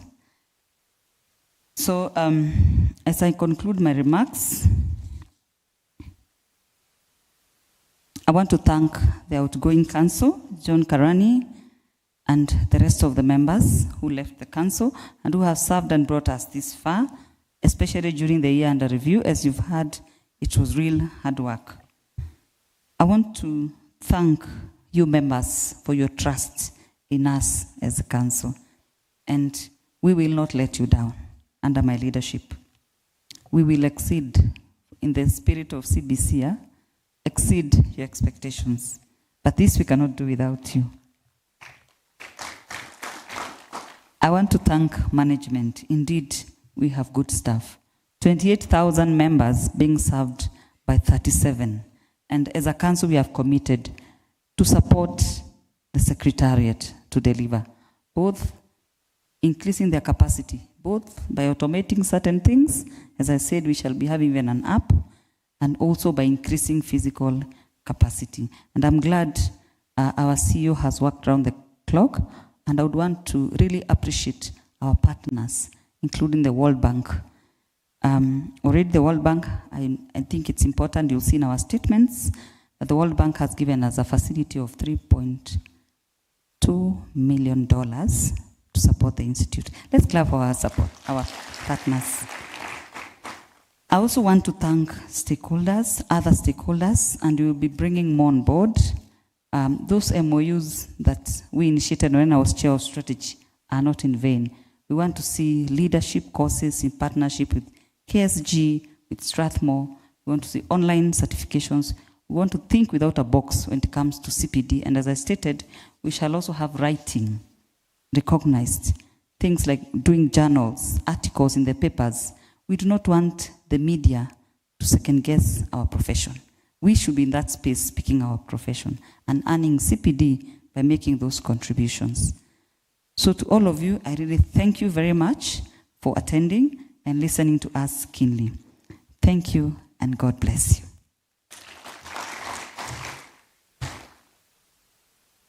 The next item, before I move to the next item on the agenda, is to invite comments on the chairman's report. Any comments? I'll start with the virtual members. Any comments? Madam Chair. Thank you. Yes? Madam Chair, yes, go ahead. I'm Mark Hussein, 7390 from Isiolo. Congratulations for being first lady to lead our profession, colleagues, the other ladies also, colleagues. My question is that I want to talk about membership. I was a bit late. I went to Moscow and then came back. I didn't know.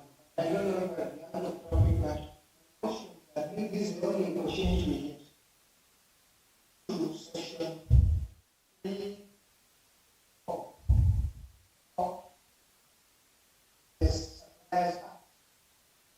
We found that they talked about the marriage, and in that what they have said is that just allow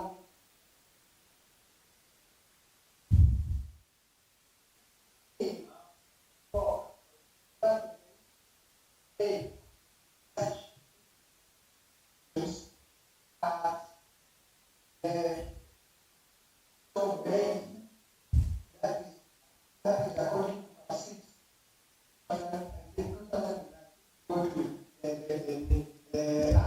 So I was asking, within your discretion what we are paying, because compared to other professions, we are paying more. Why should I pay for 4,000 for a license? And the ones that are always less than a call from based on the other professions. I find it going to be very expensive and also discouraging, knowing that some of our entities do not pay for us. Same question about just on how you can improve on the city, specifically so that many people are able to. We can leverage on technology, ensuring that if a workshop is done physically, you can also include part of it to be done virtually and use the leverage on technology to ensure that you reach so many people so that you bring the cost down. Thank Thank you, Aidan. Abshir. Yes, from Isiolo. Thank you very much. Any comment from the floor? Kindly, you can also type your comments on the chat if you're online. I'll take a question from the floor. There are two. The gentleman and the lady. And you state your membership number and your full names.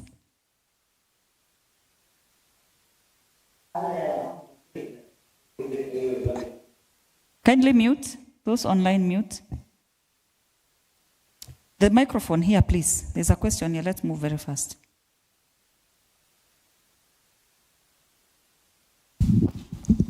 Okay, thank you so much, the chair.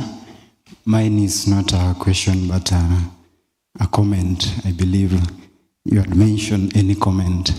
So mine is a comment from the report that is indicated in this booklet and also what we've been told. My name is Felix Abur, member number 86885. I lead Supply Chain Student Association of Kenya that has majority of the youths. I want to speak from the youth perspective. We want to appreciate the work that the Institute is doing. I've heard of the MOUs that the Institute is having with the House of Procurement.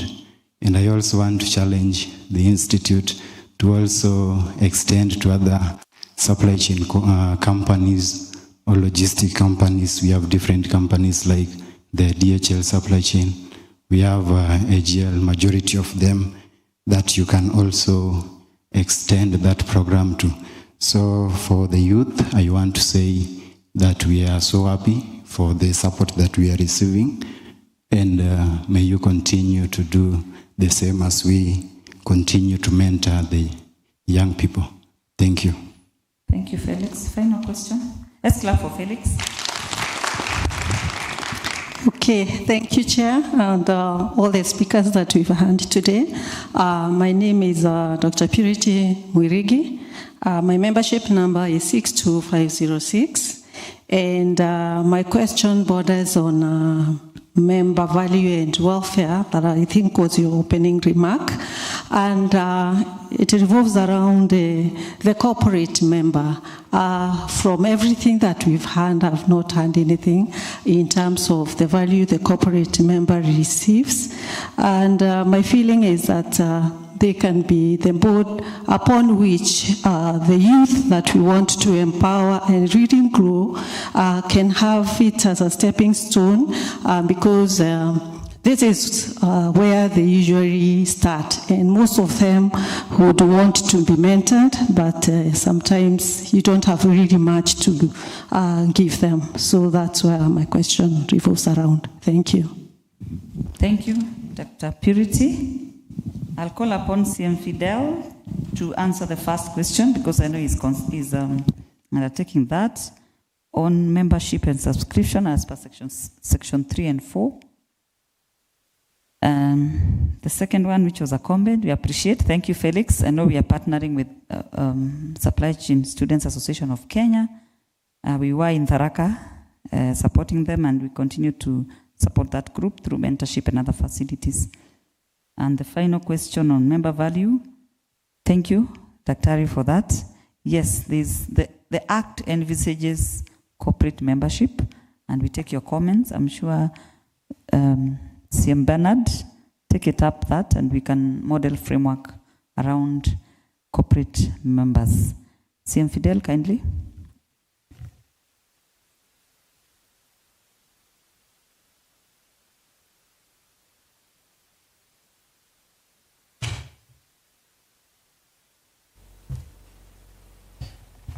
Thank you, Chair, and thank you, Mohammed, for the good question. And I believe we'll continue to have more engagements, just like the one we had yesterday, where we'll continue to get feedback from members on how best we can be able to work for you and also improve systems and policies.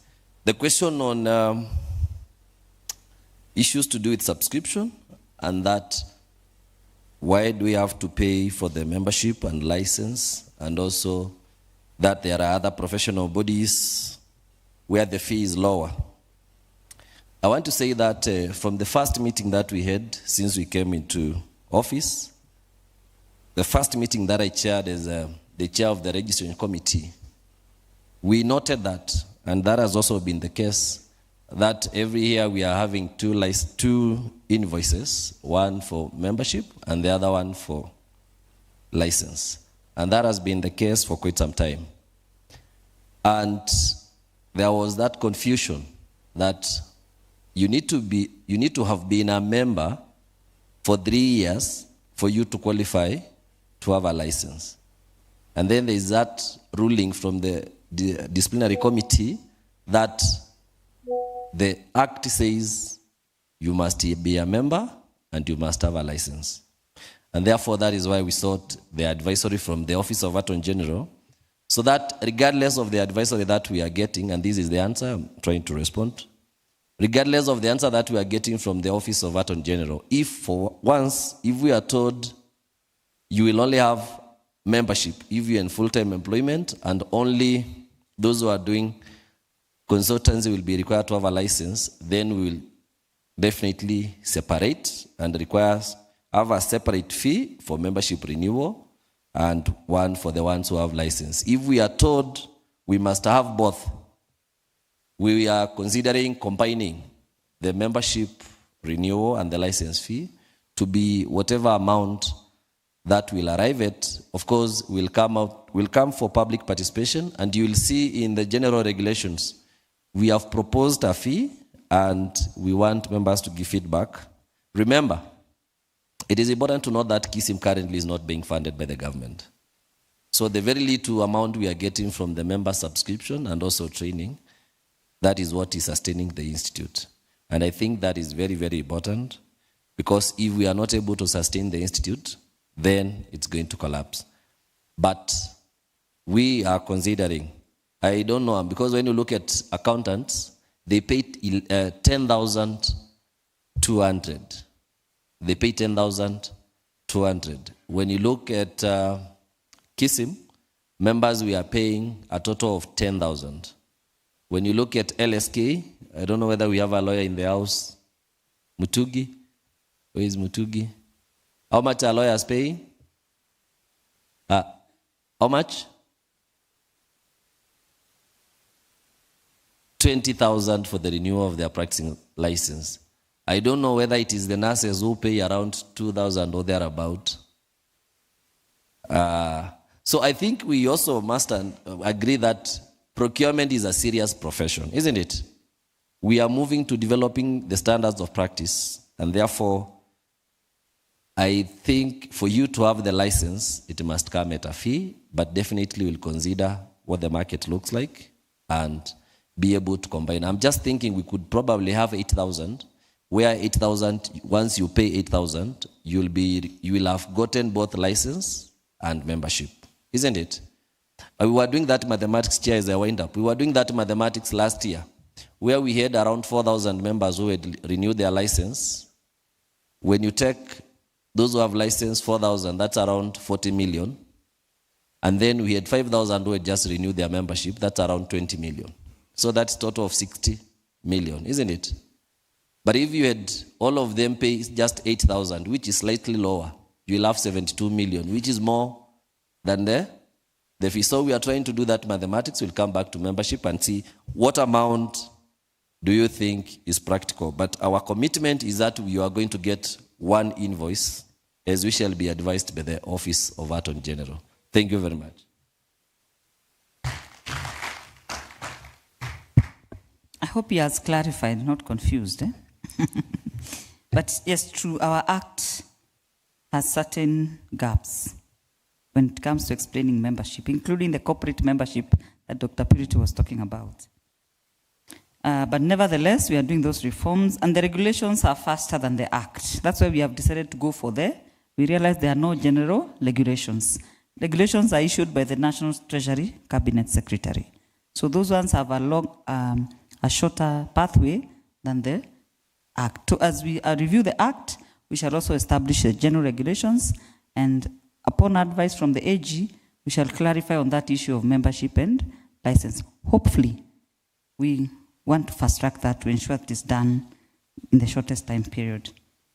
So, following the chairman's reports, now I'm obliged to ask for a proposer and a seconder to close on the chairman's report. There's a hand there. Our proposer, yes, give him the microphone.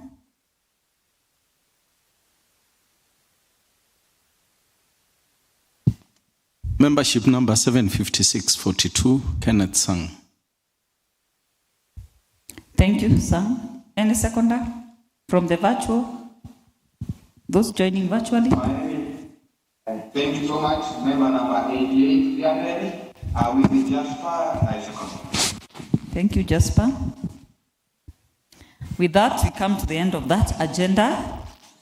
And it is not the end of engagements. Kindly, when we call for virtual engagements or physical engagements, kindly join in so that we can get more from you. This is our institute. We own it. We listen to you. You're also free to write to us on email, membership@kism.or.ke, and we shall address your issues. Agenda number 7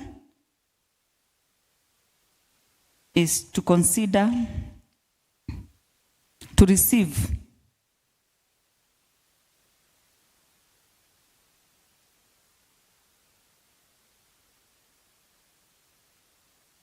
we need to confirm the membership. So I invite the CEO to confirm that we have a seconder, a proposer and a seconder. Thank you.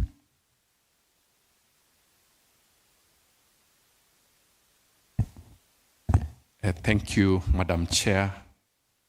Mr. Kenneth Sang, member number 75642, as proposed, and Mr. Widi Jasper, member number 88300, as seconded the adoption of the Chairperson's annual report for the year 2025.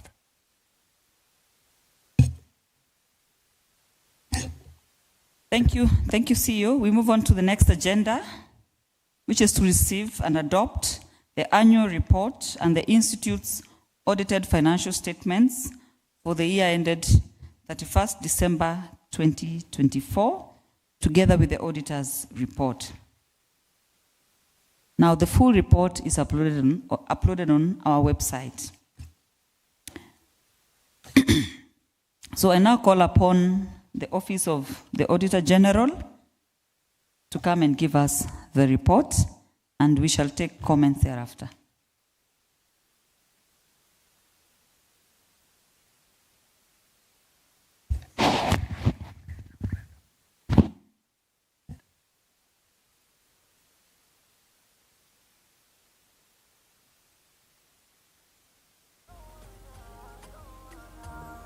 CPA Fred,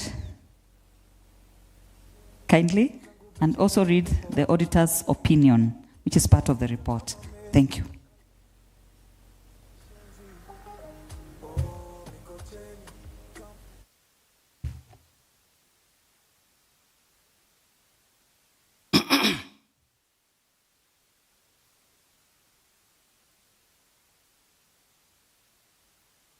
Thank you, Chair.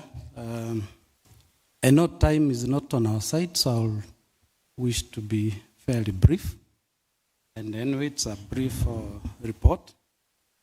Madam Chair, the CEO, distinguished stakeholders, members present, both physically and virtually, good afternoon. My name is Fred Abuga, representing the Office of the Auditor General today in this AGM. And I now present the audit report of the Auditor General on the financial statements of Kenya Institute of Supplies Management for the year ended 31st December 2024, which was signed on 27th June 2025 and issued an unmodified opinion. Chair, I think you may note that this is an improvement from on our side, that for the first time we are able to meet the statutory deadline of reporting on the financial statements of Kenya Institute of Supplies Management. The deadline is 30th June of every year.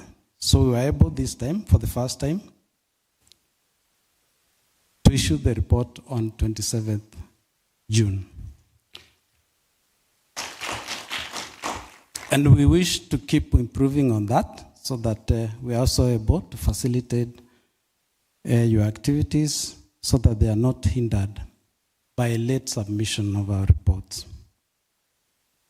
Chair, during the year under review,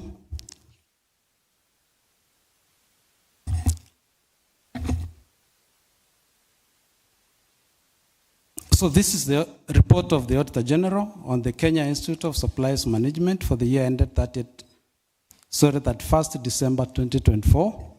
And I go straight to the opinion. And for the first time also, Chair, on your side, this is the first time I believe that you are receiving what we call an unmodified opinion.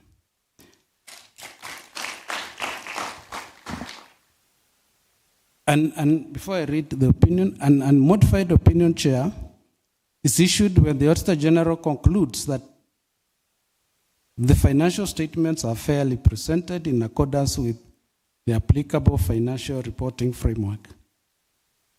But this report has always 3 sections. So the opinion basically centers on the financial statements, accuracy of the financial statements. If there are other areas which fall on, regulations, the laws, there is a section for that. But for the first time, as I have said, KISM received an unmodified opinion. But the report then, it has 3 sections. The first section is a report on financial statements, which is given that opinion. The second section is a report on lawfulness and effectiveness in use of public resources.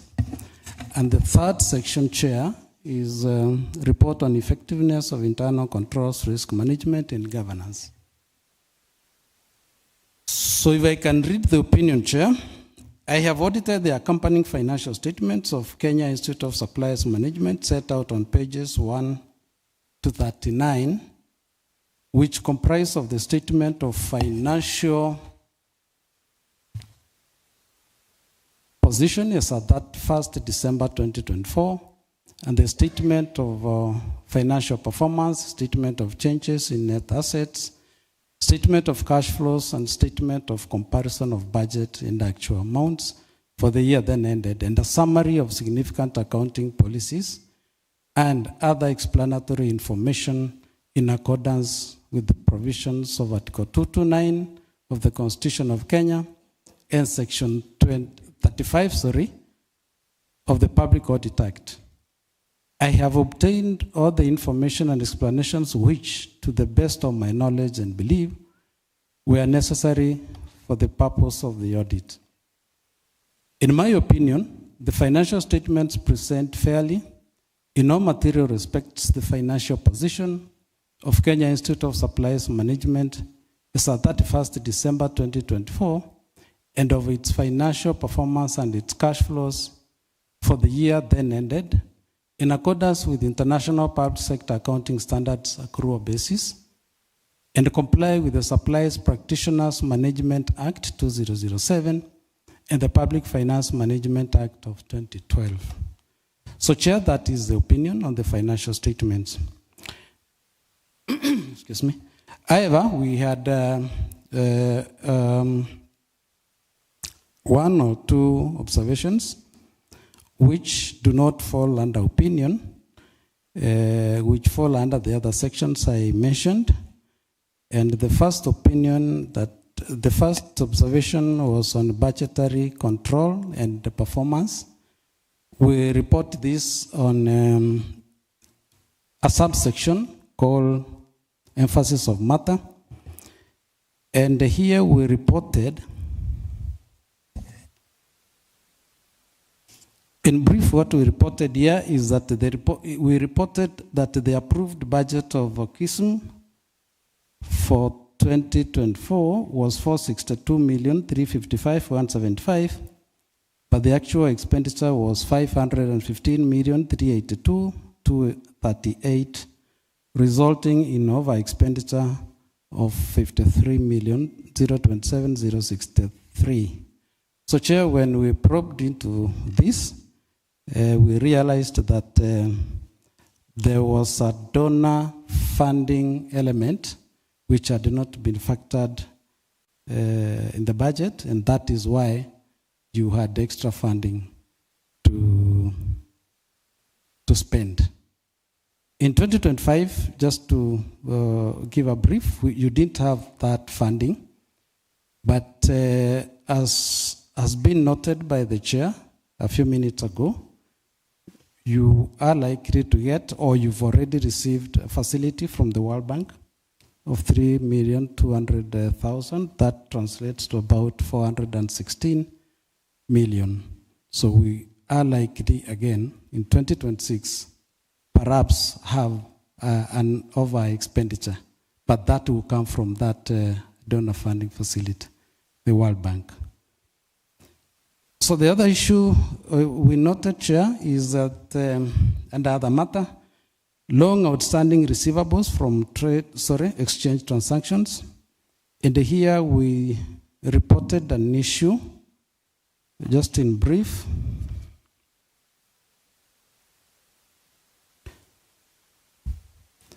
Is that the financial statements, the total receivables were 246,184,062, but out of that we had receivables that totaled amounting to 92,740,921, which were over 120 days old, and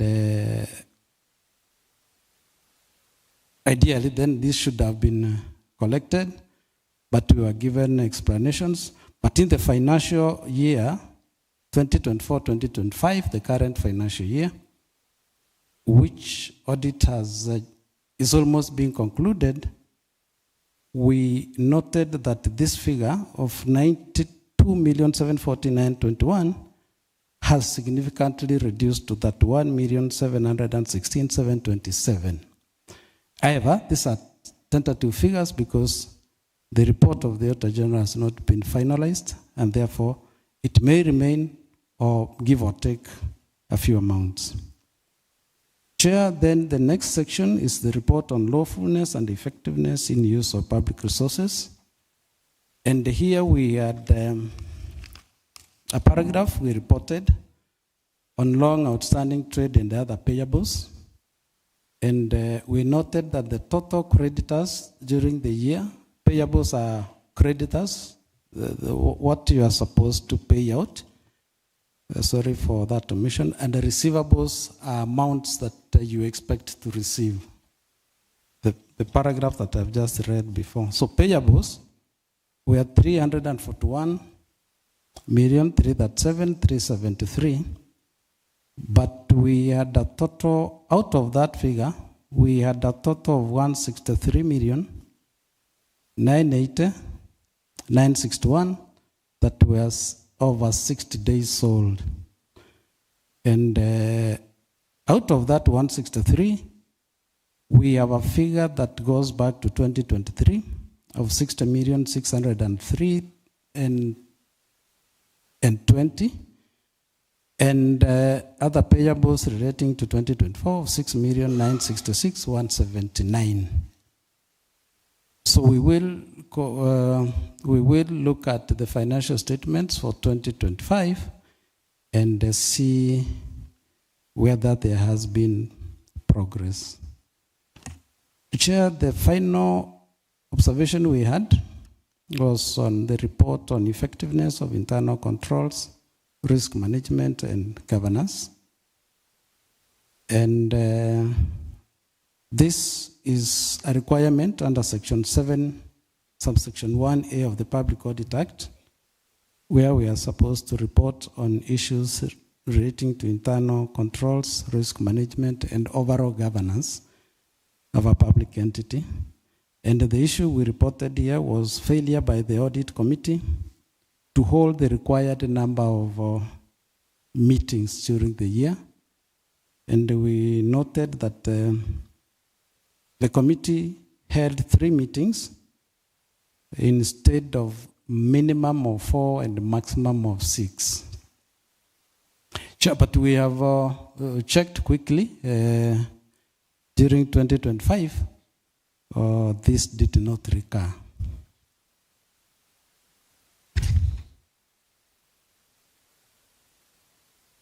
So I think that brings me to the end of the report. And once again, I thank the management for the cooperation they accorded to the auditors during the audit process.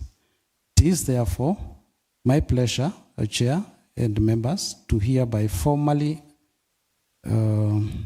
present the Auditor General's report for the year ended 31st December 2024, Chair, and this is the report that I have read. Then just a quick comment on the audit progress of 2025. We have completed the audit on the ground, that is fieldwork. We have this afternoon issued the formal management letter, and we have indicated that we intend to get a response by early next week. And we anticipate that we will finalize this report and have it signed in the next 2 weeks. And if that is achieved, Chair, that will be an improvement from the 27th May 2025 to, that is for the report for 2024, so that we keep improving on that. Therefore,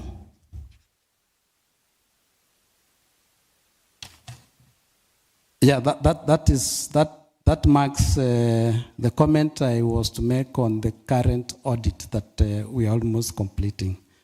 Thank you very much, members and Chair, and we could have a few discussions on the report if there is any. Thank you.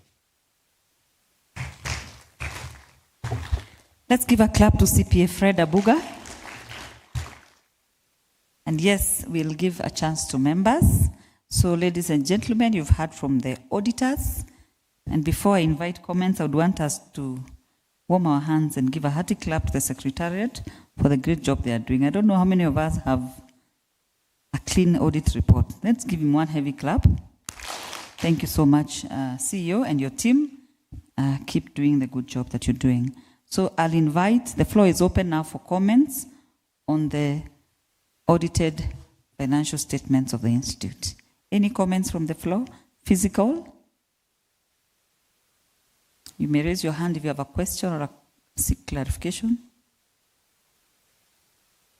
Thank you.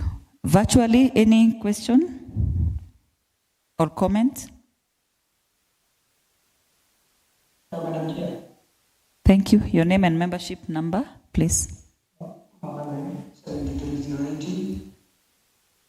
Hello? Kindly, your name and... Yes. Yes, thank you for the Secretariat and maybe your leadership. It's not normal for a public entity to acquire this opinion, and I think the only difference maybe he had stated there when he said that there was over, but he had explained it clearly. We hope even the coming one have whatever we are expecting from the one. It is my fervent hope that there will be prudent and efficient management of resources as a budget team. We should be known for that. Let us set the bar high and let us become a citadel of better leadership and a galaxy producing better better and integrity people. Thank you for that. Thank you, Mohammed. Any other from the virtually, those attending virtually?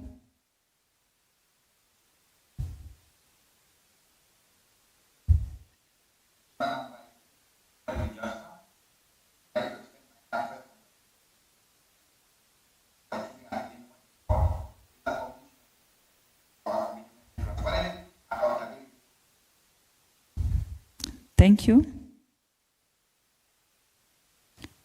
So it is now my pleasure to request members to propose and second the report, the audited financial accounts of the Institute. Can we get a proposer? Yes, there's a madam here. Name and membership number.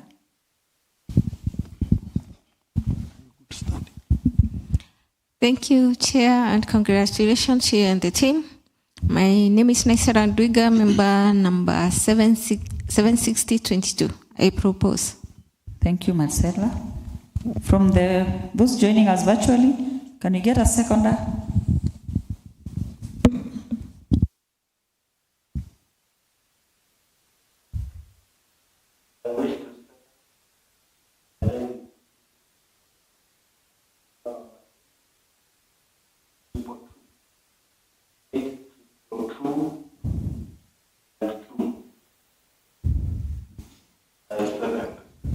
Philip, thank you. That is 82222.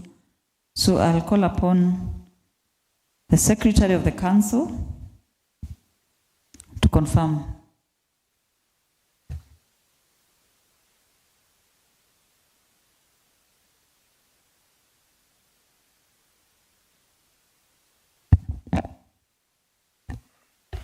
Thank you, Madam Chair. I confirm that Ms. Nisera Ndwiga, member number 76022, as proposed, and Mr. Philip Kipiego, member number 82222, as seconded.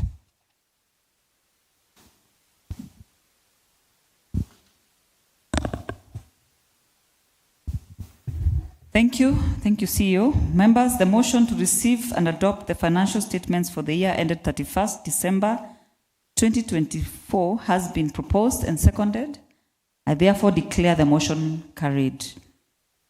The next item on the agenda is the appointment of the Institute's auditors, and I wish to bring to the attention of the members Section 23 of the Public Audit Act 2015, which requires that the Auditor General or an audit firm appointed by her in accordance with this section carries out audits of all public entities. I therefore recommend to the floor that we adopt the Auditor General or an audit firm appointed by her as the auditors of the Institute. So I will call upon the membership. If we are in agreement, we get a proposer and a seconder to adopt the OAG as our auditors.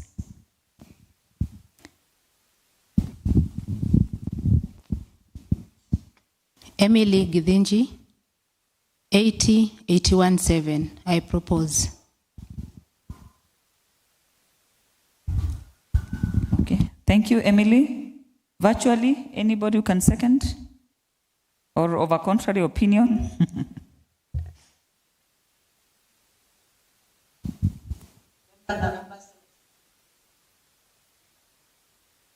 Thank you, Jennifer Chepkoech. Repeat the number kindly, Jennifer. Thank you. Over to you, CEO. Thank you, Chair. Thank you, members. The recommendation has been proposed by Emily Githinji, member number 80817, and seconded by Jennifer Chepkoech, member number 7606.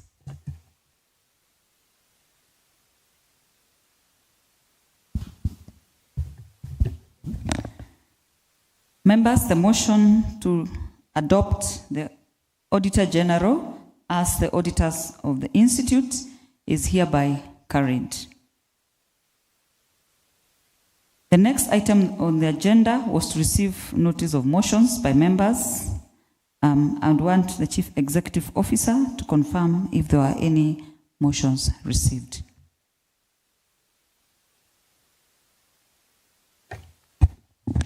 Chairperson, dear members, I reconfirm that members were requested to provide motions for deliberation at the 9th Annual General Meeting with a deadline of Friday, 3rd April 2026 at 5 p.m.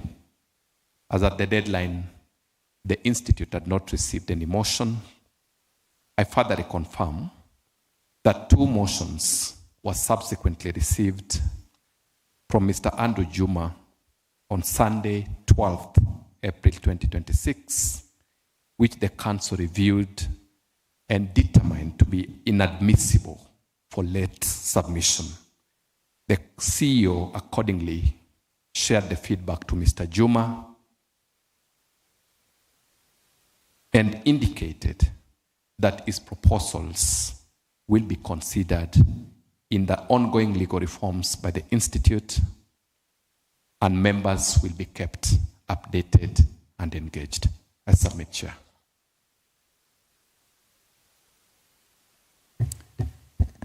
Members, there being no other business, we have come to the end of the annual general meeting, and I now call upon CM Priscilla Musyoka to give a vote of thanks. Thank you so much. I think this has been the most highly attended annual general meeting of the Institute.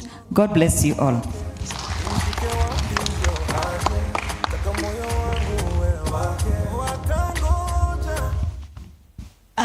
Thank you, Chair. I deem it a great honor and privilege to convey the vote of thanks on this memorable occasion, the first AGM of the Council, year 2026 to 2029. I thank the Almighty God for the resounding success of this AGM. I thank the distinguished members of the Kenya Institute of Supplies Management. You, clap for yourself, for attending both the physical and virtual AGM on this good, very good Friday. It is indeed a Members' Day. I would like to thank the several members for attending this AGM. First, the Council Chair, CPSP Jennifer Sirindi, for convening the AGM. The Council members, you may wave to the members once I call you. Council Ngeni Tingos, Council Fidel Muema, Council Kennedy Ariembi, Council Purity Kanini, and Council Bernard Mukundi. Bernard has been giving us sleepless nights. You know, for where I come from, we don't have an R. So I had to practice tonight to mention his name well, Bernard. I would also want to thank the CEO for effortlessly preparing this AGM. Our KISM CEO and Secretary to the Council. Kindly wave to the members. I'd like to thank our representatives. One, to the PPRB, Dr. Linda Ingari, FKISM. Wave to the members. Our representative to PPARB, Mr. Richard Chelengat. kindly wave to the members. This council is looking forward to make our members who we appoint to different boards accountable to the members. I'd like to appreciate the KISM board. We have my senior Ajele. Kindly wave to the members, my senior. And also doubling there, FKISM, Dr. Linda. I'd like to recognize the presence of Dr. Ongisa of KISM. I can't see him, but he was around. Let's clap for him in absentia for supporting this occasion. I'd like to appreciate our own. We call you our own when you are in this podium. The CPA from the Office of Auditor General. Kindly wave to the members. I'll also appreciate our senior. I've seen Senior Momanyi. We have learned so much from him. Let's clap for him in absentia. And lastly, I'll appreciate one member who gave their views, MCIPS, Andrew Juma, and we welcome views from the members through the official KISM contacts. Thank you all. Have a good Members' Day.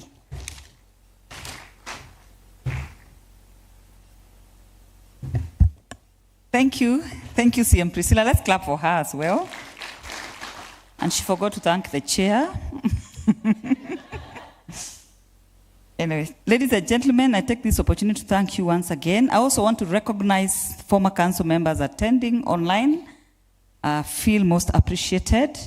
And I also want to appreciate Chairman John Karani, Emeritus, and Chairman Engineer Chris Oanda, Emeritus, who also attended online. God bless you. I acknowledge the support by the Secretariat, and I now declare the meeting. Before I declare, I want to call upon the CEO. We will be upstanding after I say this, so that we can do the national anthem and the final prayer, and fellowship continues. Isn't it, members? So I now declare the 9th annual general meeting of the Institute officially closed. Thank you.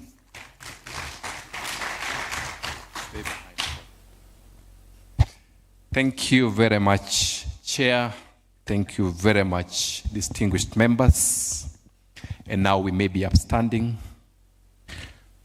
for the supply chain prayer in Kiswahili. You can smile at that a bit.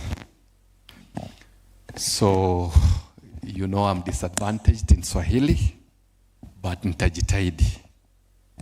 So tuombe pamoja. Is it on the screen? We are good to go? Let's believe and pray. Mungu wetu, tumedhamiria kwa waaminifu, waadilifu, wawazi na kutoa huduma inayoaminika na yenye ubora kwa umma wa Kenya. Ndio maana tumekubali kuwajibika kwa matokeo ya kazi na matendo yetu. Kwa kufanya hivyo, tunapokea mawazo yanayochochea kujifunza na kufanya mabadiliko chanya yatakayoongeza tija ili kuboresha mnyororo wa dhamani katika tasnia ya ununuzi na ugavi. Tunaomba Mungu utusaidie. Thank you very much, and we may remain upstanding for the anthems.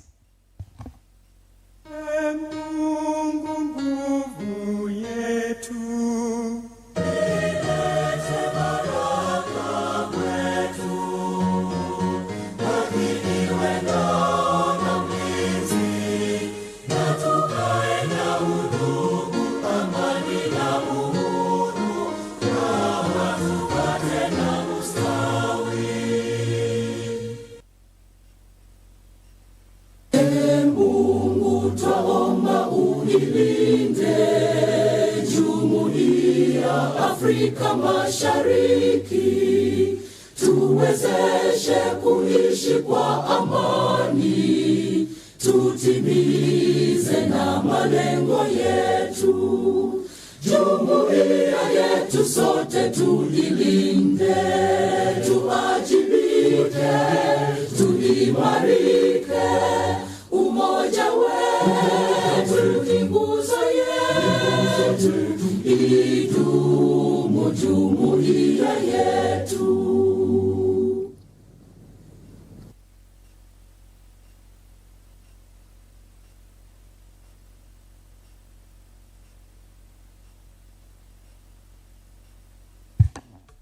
So the meeting closed at 18:09 hours, and the gathering is dismissed. Thank you.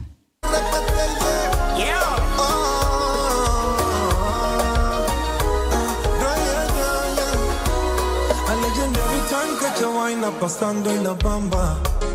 Na siwezi sema sana, tena siwezi bonga sana. I never had a type in my life, many vibe down the bamba. Na siwezi wacha nyama.